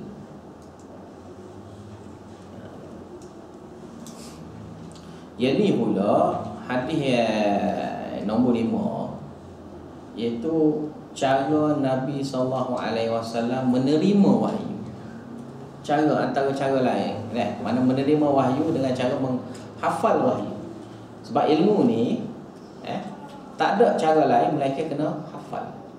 Tak ada cara untuk kita faham satu-satu ilmu, mesti kena hafal. Sebab kalau kita tak hafal, maka kita dianggap kita tak ada ilmu. Tak hafal tak ada ilmu, sebab kita tak ingat. Ada ilmu ni kadang kita ingat. Sebab ilmu tu sebenarnya di dada, bukan di buku tu. Sebab tu Al-Quran ni duduk sebenarnya di dada kita, bukan duduk di Al-Quran tu, duduk di buku Al-Quran tu. Kitab-kitab ni mana buku lah. Jadi sebenarnya kali ilmu tu sebenarnya kena ada di dalam dada. Ilmu tu kena ada di dalam dada. Jadi orang kita ni kalau tak hafal ni, jadi mungkin payah tak sikitnya, kerana bahasa Melayu nak faham bahasa Arab tu satu masalah dah. Jadi kena tanam azam, azam yang kuat, yang mana satu hari nanti kita akan hafal.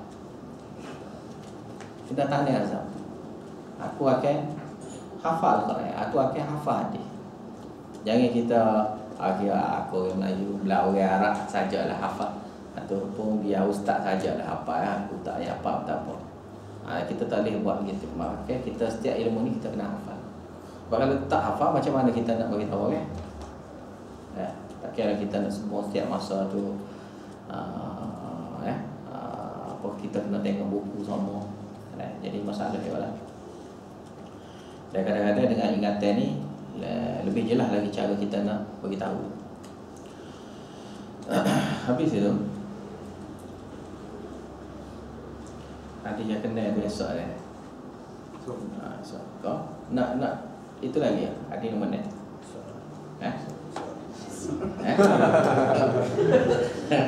Pendek ni.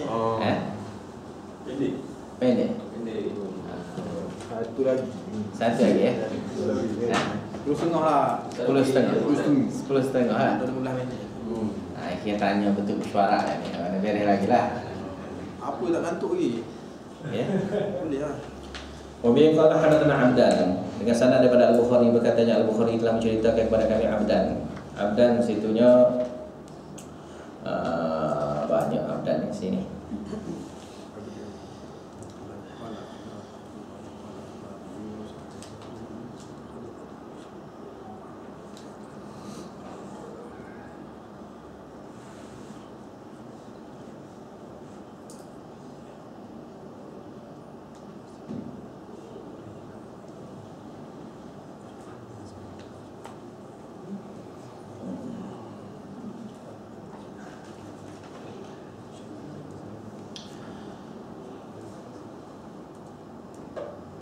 Abdan ni bukan nama dia. Itu sebab tu masalah sikit tu. Abdan tu bukan nama dia. Gelaran jugalah. Kunyah. Panggil, orang panggil. panggil. Jolokan dia. Panggil dia. Jadi orang panggil dia tu abdan. Orang panggil dia tu abdan.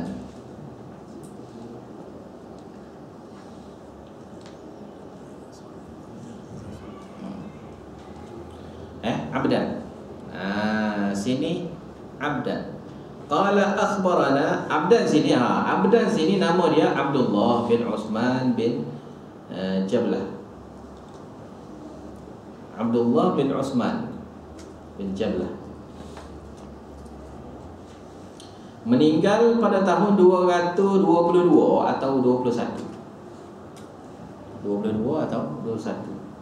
222 ataupun 221 Hijrah lah, tahun tu tahun Hijrah.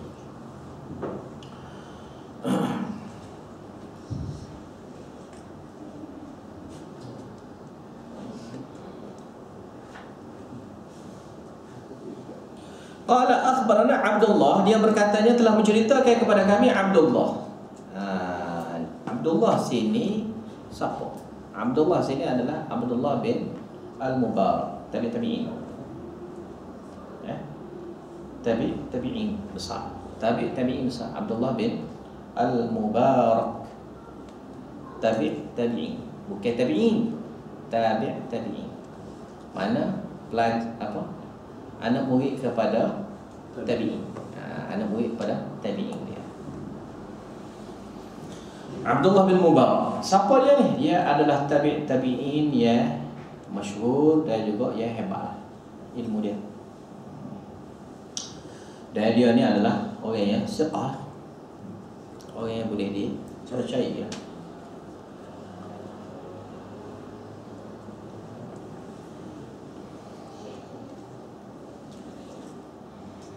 Dia meninggal pada tahun 181.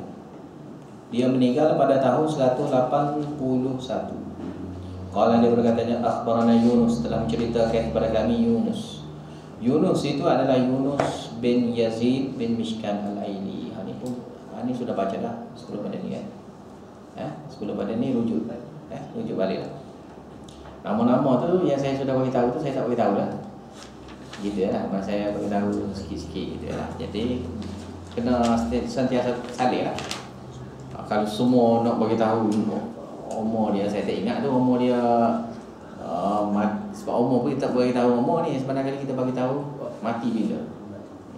Sebab bila mati boleh tahu dia ni ada hubungan ke tak dengan yang satu lagi. Kalau kita setakat kita bagi tahu umur dia 60 sepat dah dengan orang seorang gitu. Kan? Jadi bila sebut kata mati, ni tarikh mati ni, ni tarikh mati ni, maka bila kita kumpul dua tu, hidup sesampai ke tak sesampai?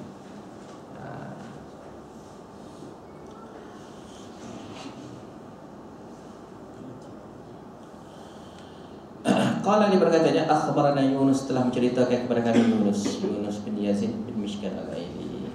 Cuma sini hari ini ada satu soalan lah. Hari ini ada satu soalan. Akhbarana ni mana apa?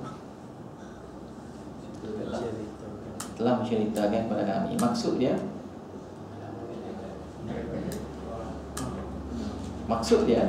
Anis nama dia.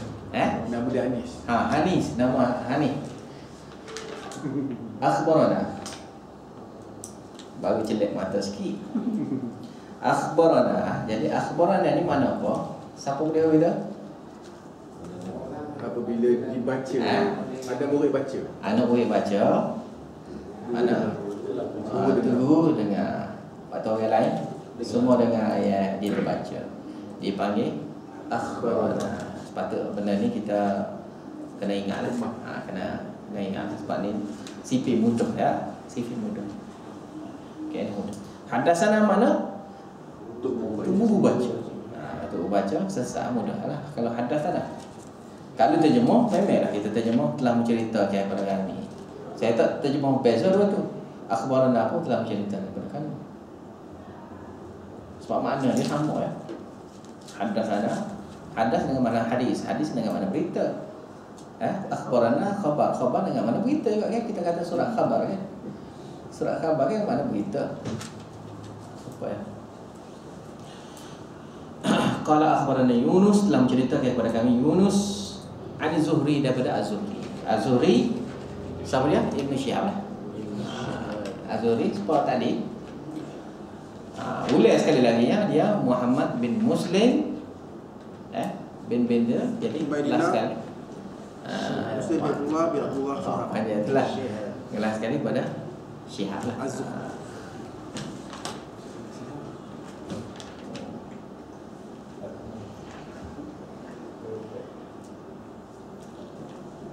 Ada pen di sini. Ada. Mana ni?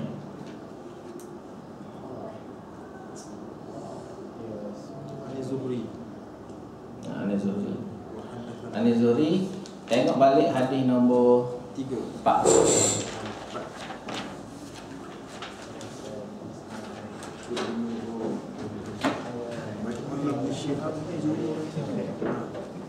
Oh, dah tadi.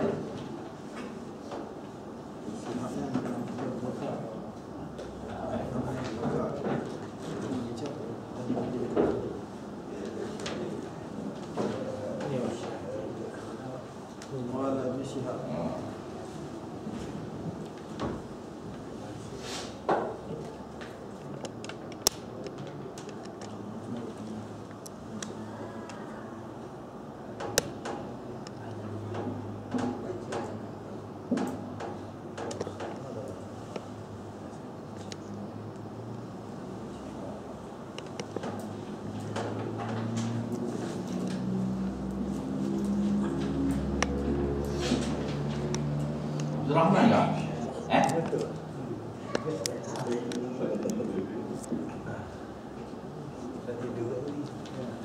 Tengok hadis nombor 4.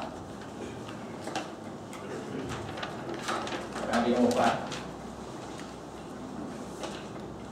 Anna Jabir bin Abdullah.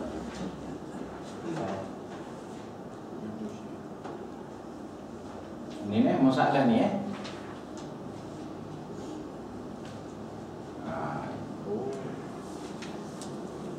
Ada nampak beza? Dengan tak ada alif.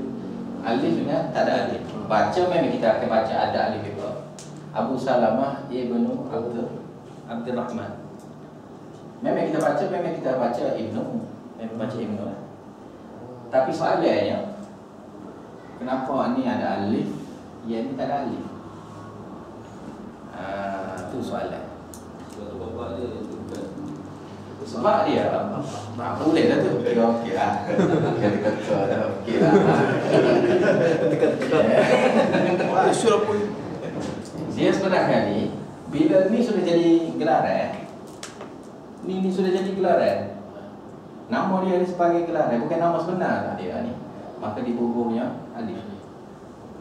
Tapi dia ni bukan gelaran, memang bin asal dia, maka tak ada alif.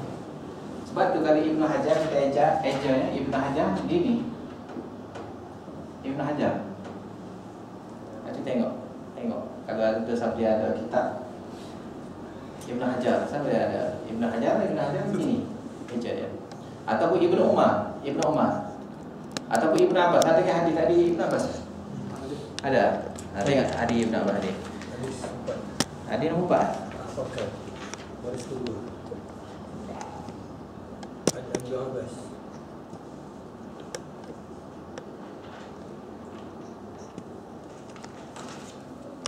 Hadis nombor 4 ke hadis nombor 5? Hadis nombor 5. Tengok hadis nombor 5. Tengok ada alif tak? Ada alif kan? Ada. Sebab kita tak panggil nama dia Abdullah, kita panggil dia Ibn Abbas. Bila kita panggil dia Ibn Abbas, kita ada alif. Ni untuk beza lah. Nama pening ni pula. Pening kerana alif.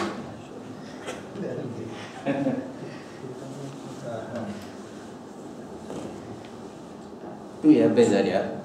Mana beza alif dengan tak ada alif. Sama-sama kena baca alif. Bejaan je. Ustaz, ada soalan itu tadi, apa beza Ibnu dan Ibni? Dengan Ibni. Ibni.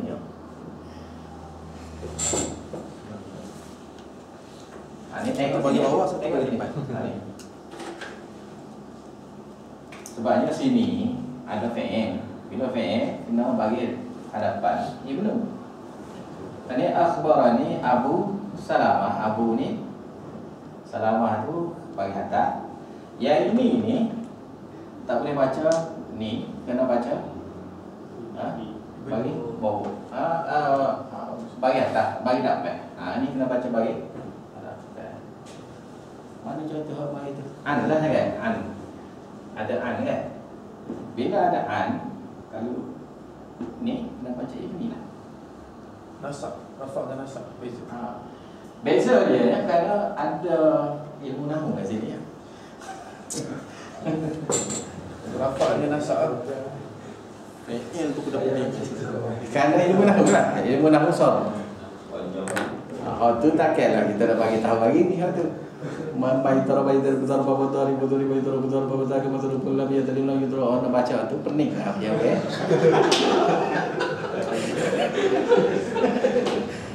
Baca tadi dah ni huruf ni. Bata kaf lam wa mud mundu khalam fa hasya min ada fi an ala hatta ila. Tu huruf yang menjarkan bagi bawah. Tu kena ikat dalam kepala. Wa mahum. Bata kaf lam wa mud mundu khalam fa hasya min ada fi an ala hatta ila.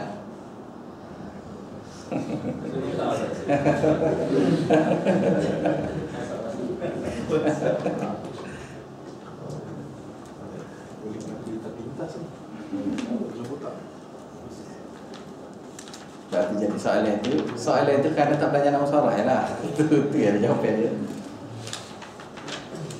Tak apalah, tu tak perlu itu sangat lagi lah. Tapi kalau nak belajar kena bagi masa. Habis itu akhbarana Yunus an Zuhri, daripada Az-Zuhri. Az-Zuhri mana Muhammad bin Muslim bin Syihab. Situ ada perkataan ha pula ada satu masalah pula. Ha situ. Ha situ ha boleh baca, ada dalam setengah naskah Bukhari digunakan kata kha dengan mana sanad akhar, mana sanad yang lain, ataupun dengan mana lain lagi lah pada tu. Ha sini dengan mana tahwilus sanad. Tahwilus sanad.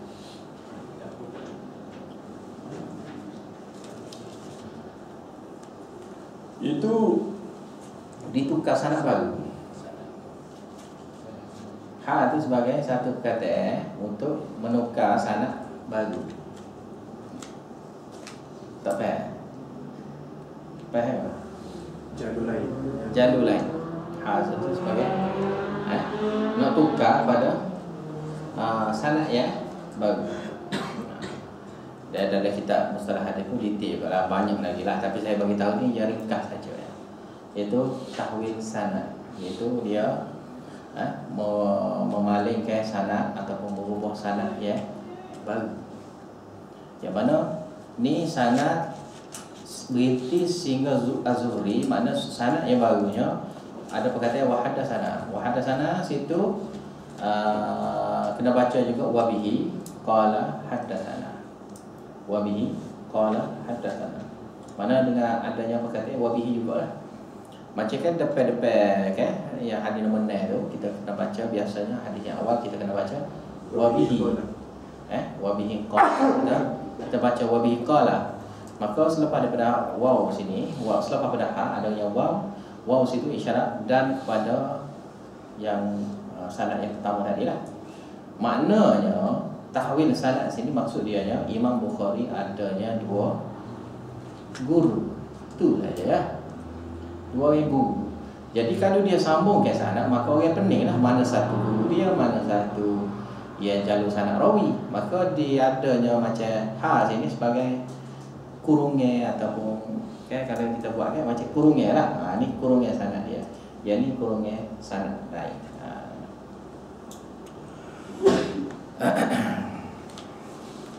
Wa bi qala hadatsana Bishr bin Muhammad, telah ceritakan kepada kami Bishr bin Muhammad.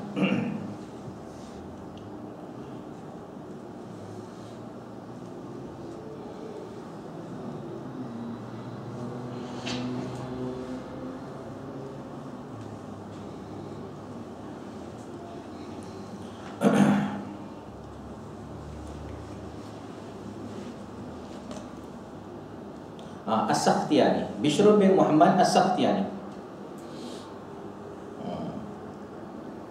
Bishr bin Muhammad Imam Bukhari yang meriwayatkan daripada dia ni. Imam Bukhari saja. Kalau daripada kutub sittah, Bukhari, Muslim, Tirmizi, Abu Dawud, Ibnu Majah, Nasa'i, yang meriwayatkan daripada Bishr bin Muhammad Bishr bin Muhammad ni Imam Bukhari saja. Mana Imam Bukhari belajar dengan dia ni lah. Dia meninggal pada tahun 224. Qala, dia berkatanya, akhbarna Abdullah, telah menceritakan kepada kami Abdullah sambung-sambung dengan sebelum pada ni lah, iaitu Abdullah bin Mubarak. Qala, dia berkatanya, akhbarna Yunus wa Ma'mar, telah menceritakan kepada kami Yunus dan juga Ma'mar. Mana dua orang guru. Mana Abdullah bin Mubarak bin Al-Mubarak memberitahu telah menceritakan kepada dianya dua orang itu guru, iaitu guru pertama Yunus dan yang keduanya Ma'mar. Ali Zuhri, Yunus dengan Ma'mar tu sama dengan ya hadis nombor 4 tu kan? Nombor 4, hadis yang nombor 4, yang bawah sekali waqala Yunus wa Ma'mar bawadiru. Nampak tak? Hadis nombor 4. Tengok balik hadis nombor 4. Waqala Yunus wa Ma'mar, orang yang sama lah. Orang yang sama lah yang ni. Maknanya akhbarana, telah menceritakan kepada kami Yunus dan juga Ma'mar. Mana dua orang itu nahwahu, seumpama hadis, seumpama, ataupun kita terjemah semakna. Terjemah kira tepat lah tu, semakna. Semakna. Hadis semakna, satu makna. Bukan satu lafaz, sama dari segi lafaz tak, sama dari segi makna saja.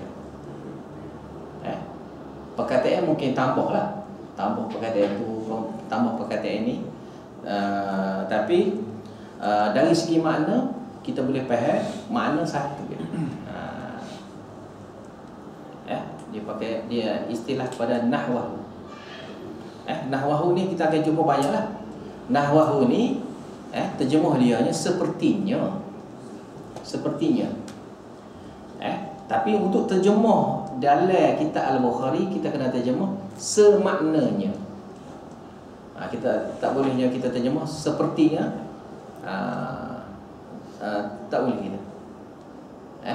Kita kena terjemah semaknanya. Kerana makna saja serupa, lafaz tak serupa. Satu lagi nya kena tambah perkataan mislahu. Perkataan mislahu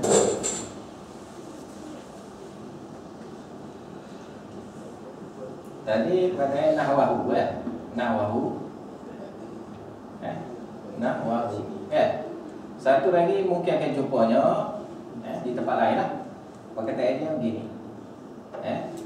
Mislahu. Mislahu. Nahwahu. Dia ni perkataan dia ni sama seperti. Cuma dia dengan makna seperti. Cuma bezanya nahwahu ni sama dari segi makna sahaja. Manakala mislahu sama dari segi makna dan juga lafaz. Sama dari segi makna dan juga lafaz. Termasuk titik ke apa semua nama. Dan kalau tak sama dari segi titik, jadi nahwahu dah. Yang satu lafaz tu ada 2 titik, yang lafaz satu lagi ada 1 titik, tak serupa titik pun, dia akan jadi nahwahu dah. Ataupun huruf, yang ni ada tulis fa, yang satu lagi ada tulis waw, sama-sama dengan makna dan ya. Jadi beza sikit gini pun dikira nahwu dah. Dan kita kena ingat bila belajar Bukhari ni, Imam Bukhari dia titik beratnya kepada hadis betul-betul lafaz daripada Nabi. Imam Bukhari memang titik berat kan lafaz hadis yang betul-betul daripada Nabi. Bukannya lafaz hadis yang semakna dengan lafaz hadis daripada Nabi dah. Sebab hadis yang sampai kepada kita ni ada dua bahagian. Satu hadis sama dari segi lafaz, sama dari segi makna. Ini mudah lah. Kadang-kadang berlaku juga sama dari segi makna saja, lafaz dah. Tapi kalau kita tengok serupa kalau kita tengok pada keseluruhan hadis satu makna. Makna dia tu adalah makna yang sama. Kita ada mari ajar di Iqbal ni ada beritahu tentang hadis tidak bolehnya meludah di dalam masjid. Imam Bukhari keluarkan hadis, banyak hadis. Hadis pasal ludah tu banyak. Tapi lain-lain lafaz. Riwayat dia ni lafaz lain. Riwayat dia ni kadang-kadang tak sebutnya perkataan itu. Lafaz ni kadang-kadang tak sebutnya perkataan ini. Gitu. Contohnya dalam hadis itu dia kata kamu kena meludah ketika dalam solat, kamu kena meludah di kaki saja. Dalam riwayat hadis lain ada sebut kamu kena ludah di kaki kiri kamu. Jadi ada lafaz yang ada lafaz yang kurang. Maka hadis tu ada banyak, berbezanya dari segi lafaz, tapi makna dia sama iaitu maknanya tidak kita meludah ni kita tidak boleh meludah di depan. Sebab dalam hadis tu ada sebut tidak bolehnya meludah amamahu ataupun baina yadayhi. Perkataan itu perkataan yang lain. Tapi makna dia sama, iaitu tidak bolehnya kamu meludah di depan kamu ketika solat. Kalau ketika solat ni jangan kita meludah depan ini. Tapi kalau kita nak meludah, kita kena meludah alik kiri. Dan meludah alik kiri, kita kena meludah ke arah kaki. Dan Nabi SAW ajar pula tak perlu dah kita ludah sampai kaki, kita ludah di kain kita, baju kita ataupun kain selendang kita. Kita ludah situ, maka Nabi kata kamu balikkan. Nabi balik-balikkan air dia. Balik-balikkan air dia. Maka ni adalah lafaz-lafaz yang beza ketika masalah meludah di dalam solat. Nanti sampai 4 tu kita katakan. Jadi Imam Bukhari-nya dia titik berat kepada lafaz sama seperti mana teks yang sebenar. Cuma kadang-kadang berlaku juga hadis yang sukarnya kita nak cek lafaz yang ori tapi makna tu memang ori. Maka Imam Bukhari dia memilih lafaz yang ori. Lalu sebahagian ulama hadis dia tidak berat sangat masalah lafaz hadis tu betul-betul sama seperti mana teks lafaz asalnya daripada Nabi SAW. Asal kesamaan cukup dah. Tapi kadang-kadang bila kita cek balik, kalau lafaz ni berbeza sikit walaupun sama makna, kadang-kadang boleh menyebabkan lari dari segi hukum. Sebab itulah Imam Bukhari dia memilih sama dari segi lafaz. Sama dari segi lafaz.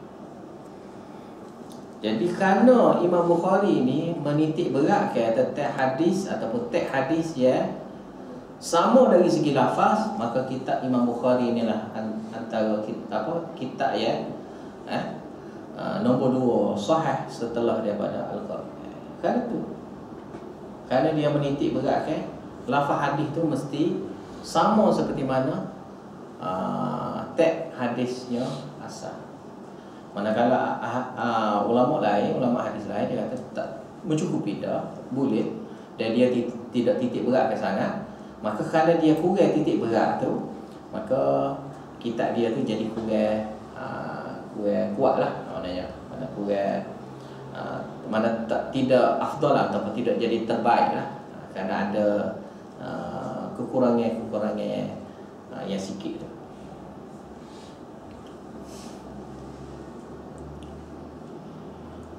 Ani Zuhri daripada Az-Zuhri. Makna rawinya ada dua, gurunya ada dua. Imam Bukhari ada guru dua orang. Tapi lafaz tak sama. Lafaz tu tak sama. Lafaz berbeza-beza. Ani Zuhri daripada Az-Zuhri. Bila sebut daripada Ani Zuhri, sini nak bagi tahunya Ani Zuhri dengan Ani Zuhri yang sebelum daripada ha tu adalah sambungan dia. Situ sambungan dia. Sambungan sanad. Sambungan sanad bermula daripada Az-Zuhri itulah. Jadi Az-Zuhri sanad pertama, Az-Zuhri sanad kedua. Mana selepas daripada tu tambahan kepada sanad yang pertama yang sudah dipotong setakat Az-Zuhri saja. Akhbarani Ubaidullah ibnu Abdullah an Ibn Abbas. Telah menceritakan kepada kami Ubaidullah ibnu Abdullah.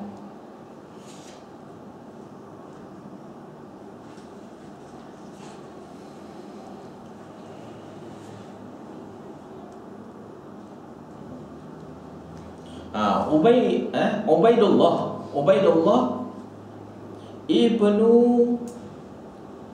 Abdullah. Abdullah situ adalah Abdullah bin Mas'ud. Abdullah situ adalah Abdullah bin Mas'ud. Jadi siapa dia Ubaidullah ni? Ubaidullah ni adalah salah seorangnya ulama salah seorangnya qadhi besar 7 di kalangan tabi'in.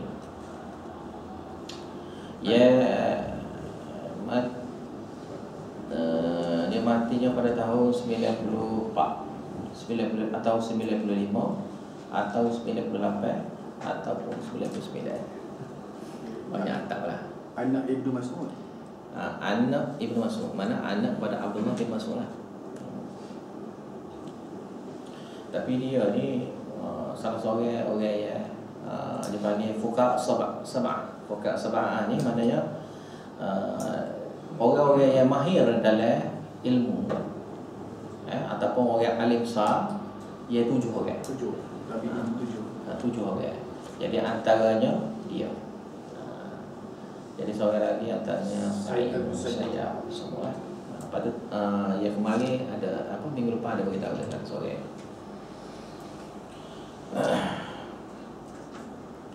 Ali bin Abbas daripada Ibn Abbas radhiyallahu anhu qala, dia berkatanya kana Rasulullah sallallahu alaihi wasallam, atau matan hadis. Jadi bila kembali kepada matan hadis, jadi matan hadis ni yang dipilih oleh Imam Bukhari lah. Bila ada lafaz hadis yang berbeza-beza, tetapi untuk hadis ni Imam Bukhari memilih lafaz hadis ini. Maka sini isyarat daripada Imam Bukhari, lafaz hadis ini sahih mengikut pendapatnya Imam Al-Bukhari sebagai sahih dari segi lafaz dia. Lafaz dia tu sahih. Walaupun bentuk cerita perbuatan Nabi cerita itu cerita perbuatan Nabi. Qala kana Rasulullah sallallahu alaihi wasallam. Rasulullah sallallahu alaihi wasallam ni dia ajwadan nas. Dia ni satu orang yang ajwad. Ajwad ni kalau kita nak terjemah dermawan pun boleh. Tapi ajwad ni lebih hebat daripada dermawan. Lebih hebat lagi daripada dermawan. Bahasa Arab ni dia kaya sikit lah bahasa dia. Sebab ajwad pun boleh juga diterjemahkan dengan mana kaya budi pekerti, suka memberi kebaikan kepada orang. Tak kira lah sama ada harta ataupun pertolongan apa saja. Jadi perkataan ajwad ni kalau kira-kiranya tak ada dalam kaum bahasa Melayu lah. Tak ada. Kaum dalam bahasa Melayu tak ada. Jadi kita hanya terjemah secara tafsir. Jadi ajwad ni makna dia Nabi SAW satu orang sangat bermurah. Sangat bermurahnya dia ini dalam bab memberi harta, memberi infak, memberi derma. Tu kira benda yang lekeh, kira kecil lah kalau bagi Nabi Dan Nabi SAW dipanggil juga ajwad, orang yang menderma, yang pandai menderma. Gitu. Pakai ajwad ni mana dia terjemahkan orang yang memberi sesuatu kepada orang yang berhak, kepada orang yang layak, kepada orang yang memang memerlukan. Orang yang memerlukan nasi, kita bagi nasi. Orang yang memerlukan duit, kita bagi duit. Orang yang memerlukan barang tu, kita bagi barang tu. Dan Nabi SAW satu orang yang ajwad, yang memberi dengan cara pahamnya orang yang hendak dia beri. Jadi memang tak ada dalam kaum Melayu kita panggil kan? Tak ada dalam kaum Melayu lah. Bukan itu saja. Bahkan Nabi SAW bila sebut kata ajwad ni, mana dia satu orang ya tahu masa-masa mana ya perlu, mana dia titik berat semua sekali. Sebab dia orang yang ambil berat kepada satu orang lain dengan sanggup memberi apa saja. Tak kira dari segi pertolongan harta ke ataupun pertolongan hak selain pada harta, dengan cara memberi bantuan fizikal ke gana ke, Nabi sallallahu alaihi wasallam. Bahkan Nabi sallallahu alaihi wasallam ada satu hadis tu, yang mana Nabi sallallahu alaihi wasallam ada satu ketika marinya harta banyak. Nabi tahu sahabat-sahabat susah. Sahabat-sahabat susah, tak ada harta. Kerana banyaklah dikorbankan untuk agama. Jadi bila sampai satu tahap ramai pakat susah, maka Nabi SAW dia tahu sahabat-sahabat dia ni orang susah ni. Maka Nabi SAW suruh Bilalnya bagi sampai habis. Tak habis. Bagi belakang dah, tak ada orang nak dah. Tak habis lagi. Bila tak habis lagi, Nabi tak mahu balik. Tak mahu balik itu adalah sifat ajwad. Sifat ajwad Nabi. Sebab dia tak balik kerana rusingnya dia ni, harta ada dengan dia tak berhabiskan kepada orang yang memerlukan. Sebab dia fikir orang. Untuk kebaikan orang lain, bukan untuk diri sendiri. Biar orang lain tu dapat rasa. Bahkan Nabi SAW dalam riwayat lain ada sebut, Nabi SAW kadang-kadang kepada orang kaya ni dia tak kawal, dia tidak dapat. Dia tak mahu minta tolong dengan orang kaya di kalangan sahabat. Dia minta tolong dengan sahabat-sahabat biasa pun Nabi SAW tak minta tolong walaupun dia tak ada duit. Maka dalam riwayatnya banyak yang Nabi SAW pinjam dengan orang kafir. Kenapa pinjam dengan orang kafir? Tak ada ke orang Islam? Tak. Kerana Nabi SAW ada sifat ajwad. Dia tahu kalau dia minta dengan sahabat akan beri semua sekali. Sahabat akan beri semua sekali. Kerana dia ada sifat ni, maka Nabi SAW dia tahu kalau dia Nabi minta dia habis duit dia ni, habis harta ni dia ni, dan Nabi siap dia. Maka Nabi SAW tak ada ni pinjam dengan orang kafir mana. Pinjam dengan buat tebusan lah, buat gadaya apa semua tu kan, ada balik buat pajakan. Jadi ni adalah sifat ajwad. Sifat ajwad mana luah lah, makna dia tu adalah luah. Sebab dia bukan orang yang menderma saja, bahkan orang yang pandai menilai untuk yang selayaknya, bagi pada orang itu yang selayaknya. Kadang-kadang bukan bentuk beri, bentuk nak jaga orang itu daripada susahnya orang itu. Maka kayanya Nabi SAW dalam memberi susah pada orang. Maka Nabi mengelak daripada beri susah pada orang pun dianggap macam ajwad juga. Maka cara tindakan Nabi SAW yang Nabi buat kepada sahabat dan juga kepada kita semua ni lah, sebagai umat dia ni, maka sikap Nabi itu ajwad. Dan Nabi SAW terselah lagi ajwa dia ketika tu situ hadis. Ma yakunu fi Ramadan, berlaku pada bulan Ramadan. Bulan Ramadan. Hari lain memang Nabi suka derma dah, tapi terselahnya ketika bulan Ramadan. Berapa bulan Ramadan? Kerana bulan Ramadan ada kita selepas tu. Hina yalqahu Jibril, iaitu ketika mananya Jibril bertemu dengan Nabi sallallahu alaihi wasallam. Wa kana yalqahu fi kulli lailatin min Ramadan. Yang mana Jibril bertemu dengan Nabi sallallahu alaihi wasallam setiap malam. Iaitu setiap malam pada bulan Ramadan. Fayudarisuhu, dia bertadarus. Bertadarus. Bila sebut kata tadarus ni mana apa? Iaitu Nabi baca, orang itu pun baca. Iaitu Jibril baca, Nabi baca, mulai baca. Ni dipanggil cara kaedah menghafal. Bila kita menghafal, kita kena ada orang yang menyemuk. Maka Nabi baca, Jibril semuk. Jadi Jibril juru semuknya, Nabi SAW membaca Al-Quran, betul ke salah ke disemuk oleh Jibril AS. Maka itu dipanggil tadarus. Tadarus ni makna asalnya saling baca. Mana orang ni pun baca, orang ni pun baca. Maksudnya orang ni baca, orang ni dengar. Orang ni baca, orang ni pula dengar. Itu dia panggil tadarus. Bukan dua-dua baca. Dua-dua baca, siapa nak dengar? Tak ada orang nak dengar lah pula. Dia kena seorang baca, seorang dengar lah. Seorang baca, seorang dengar. Seorang semuk lah maknanya. Gitu.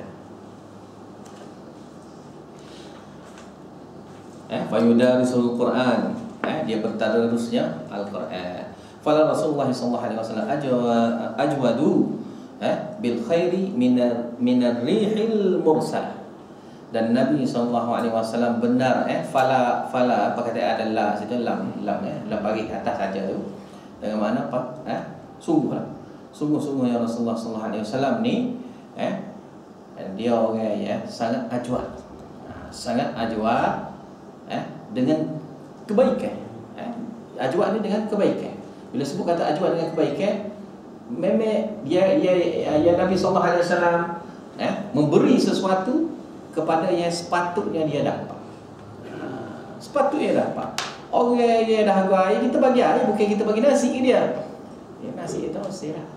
Mana tak sih? Mana kita bagi sesuai, sesuai dengan hak dia. Barulah dia jadi barulah apa benda tu datang kebaikan. Dan memberi pula, beri benda yang baik, bukan beri benda yang tak baik. Beri itu kenalah adalah benda betul, beri benda yang baik. Dan Nabi SAW beri benda yang baik, katanya Al-Quran dan juga ilmu wahyu hadis dan apa semua. Nabi SAW berikan kepada sahabat. Mana ajar kepada sahabat. Bukan beri pada benda yang tak baik, beri bagi benda yang tak baik. Dia macam contoh gini lah. Satu contoh, rokok. Rokok tu benda tak baik. Rokok benda tak baik. Jadi kita pun memberi. Dermawan lah dia tu. Dermawan dah lah kan kira-kira.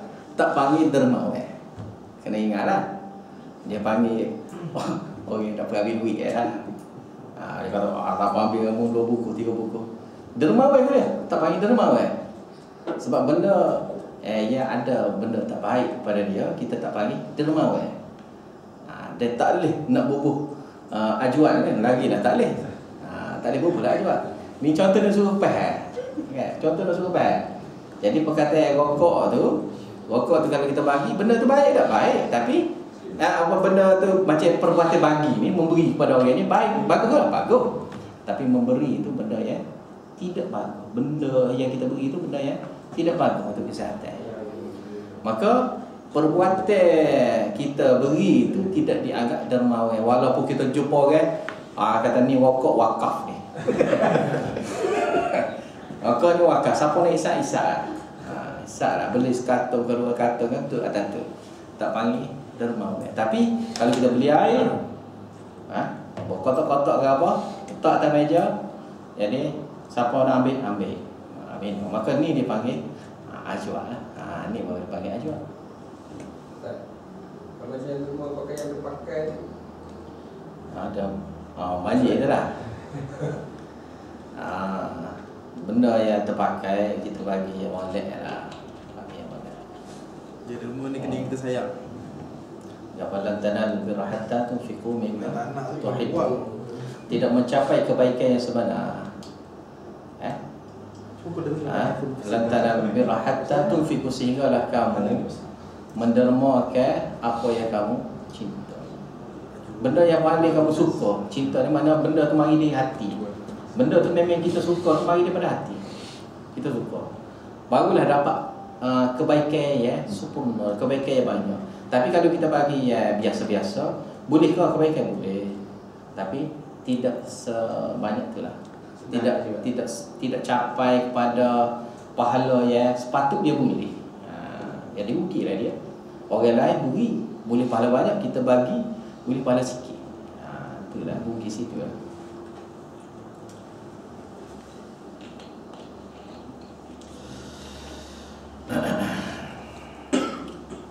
Bil khairi min ar-rihi mursalah, lebih baik. Bil khairi itu mana lebih baik?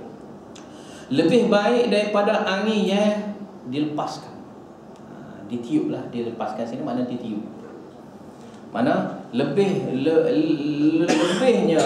baik ataupun lebihnya cepat ataupun lebihnya memberi kebaikan daripada angin yang dihembuskan.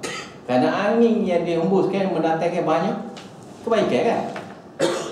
Angin yang kita tengah peluh-peluh bila berangin, baru jadi sejuk tubuh kan, tengah panas-panas. Lepas tu kadang-kadang bila mari berangin, mari angin boleh bawa ya awal tu boleh hujan di tempat mana-mana. Dan dengan angin juga boleh bawanya benih-benih tumbuhan ke apa ke. Maka banyak faedah daripada angin itu sendiri. Maka sini sahabat memberi perumpamaannya lebih ajwad daripada itu. Lebih baik daripada itu. Sebabnya kebaikan yang Nabi bawa tu banyak sangat, iaitu antara yang paling besarnya Nabi mengajar iman, mengajar Al-Quran, mengajar hadis kepada sahabat. Lebih baik pada angin, sebab angin untuk faedah duniawi. Angin itu untuk faedah duniawi saja. Kalau yang Nabi SAW ajar tu faedah dia tu betul ukhrawi. Maka kebaikan untuk akhirat, bahkan dunia pun dapat kebaikan, akhirat pun lagi banyak kebaikan yang dapat. Maka sebab itulah dikiaskan dengan angin yang dihembuskan. Mursalah mana dilepaskan, dihembuskan. Wallahu a'lam bishawab.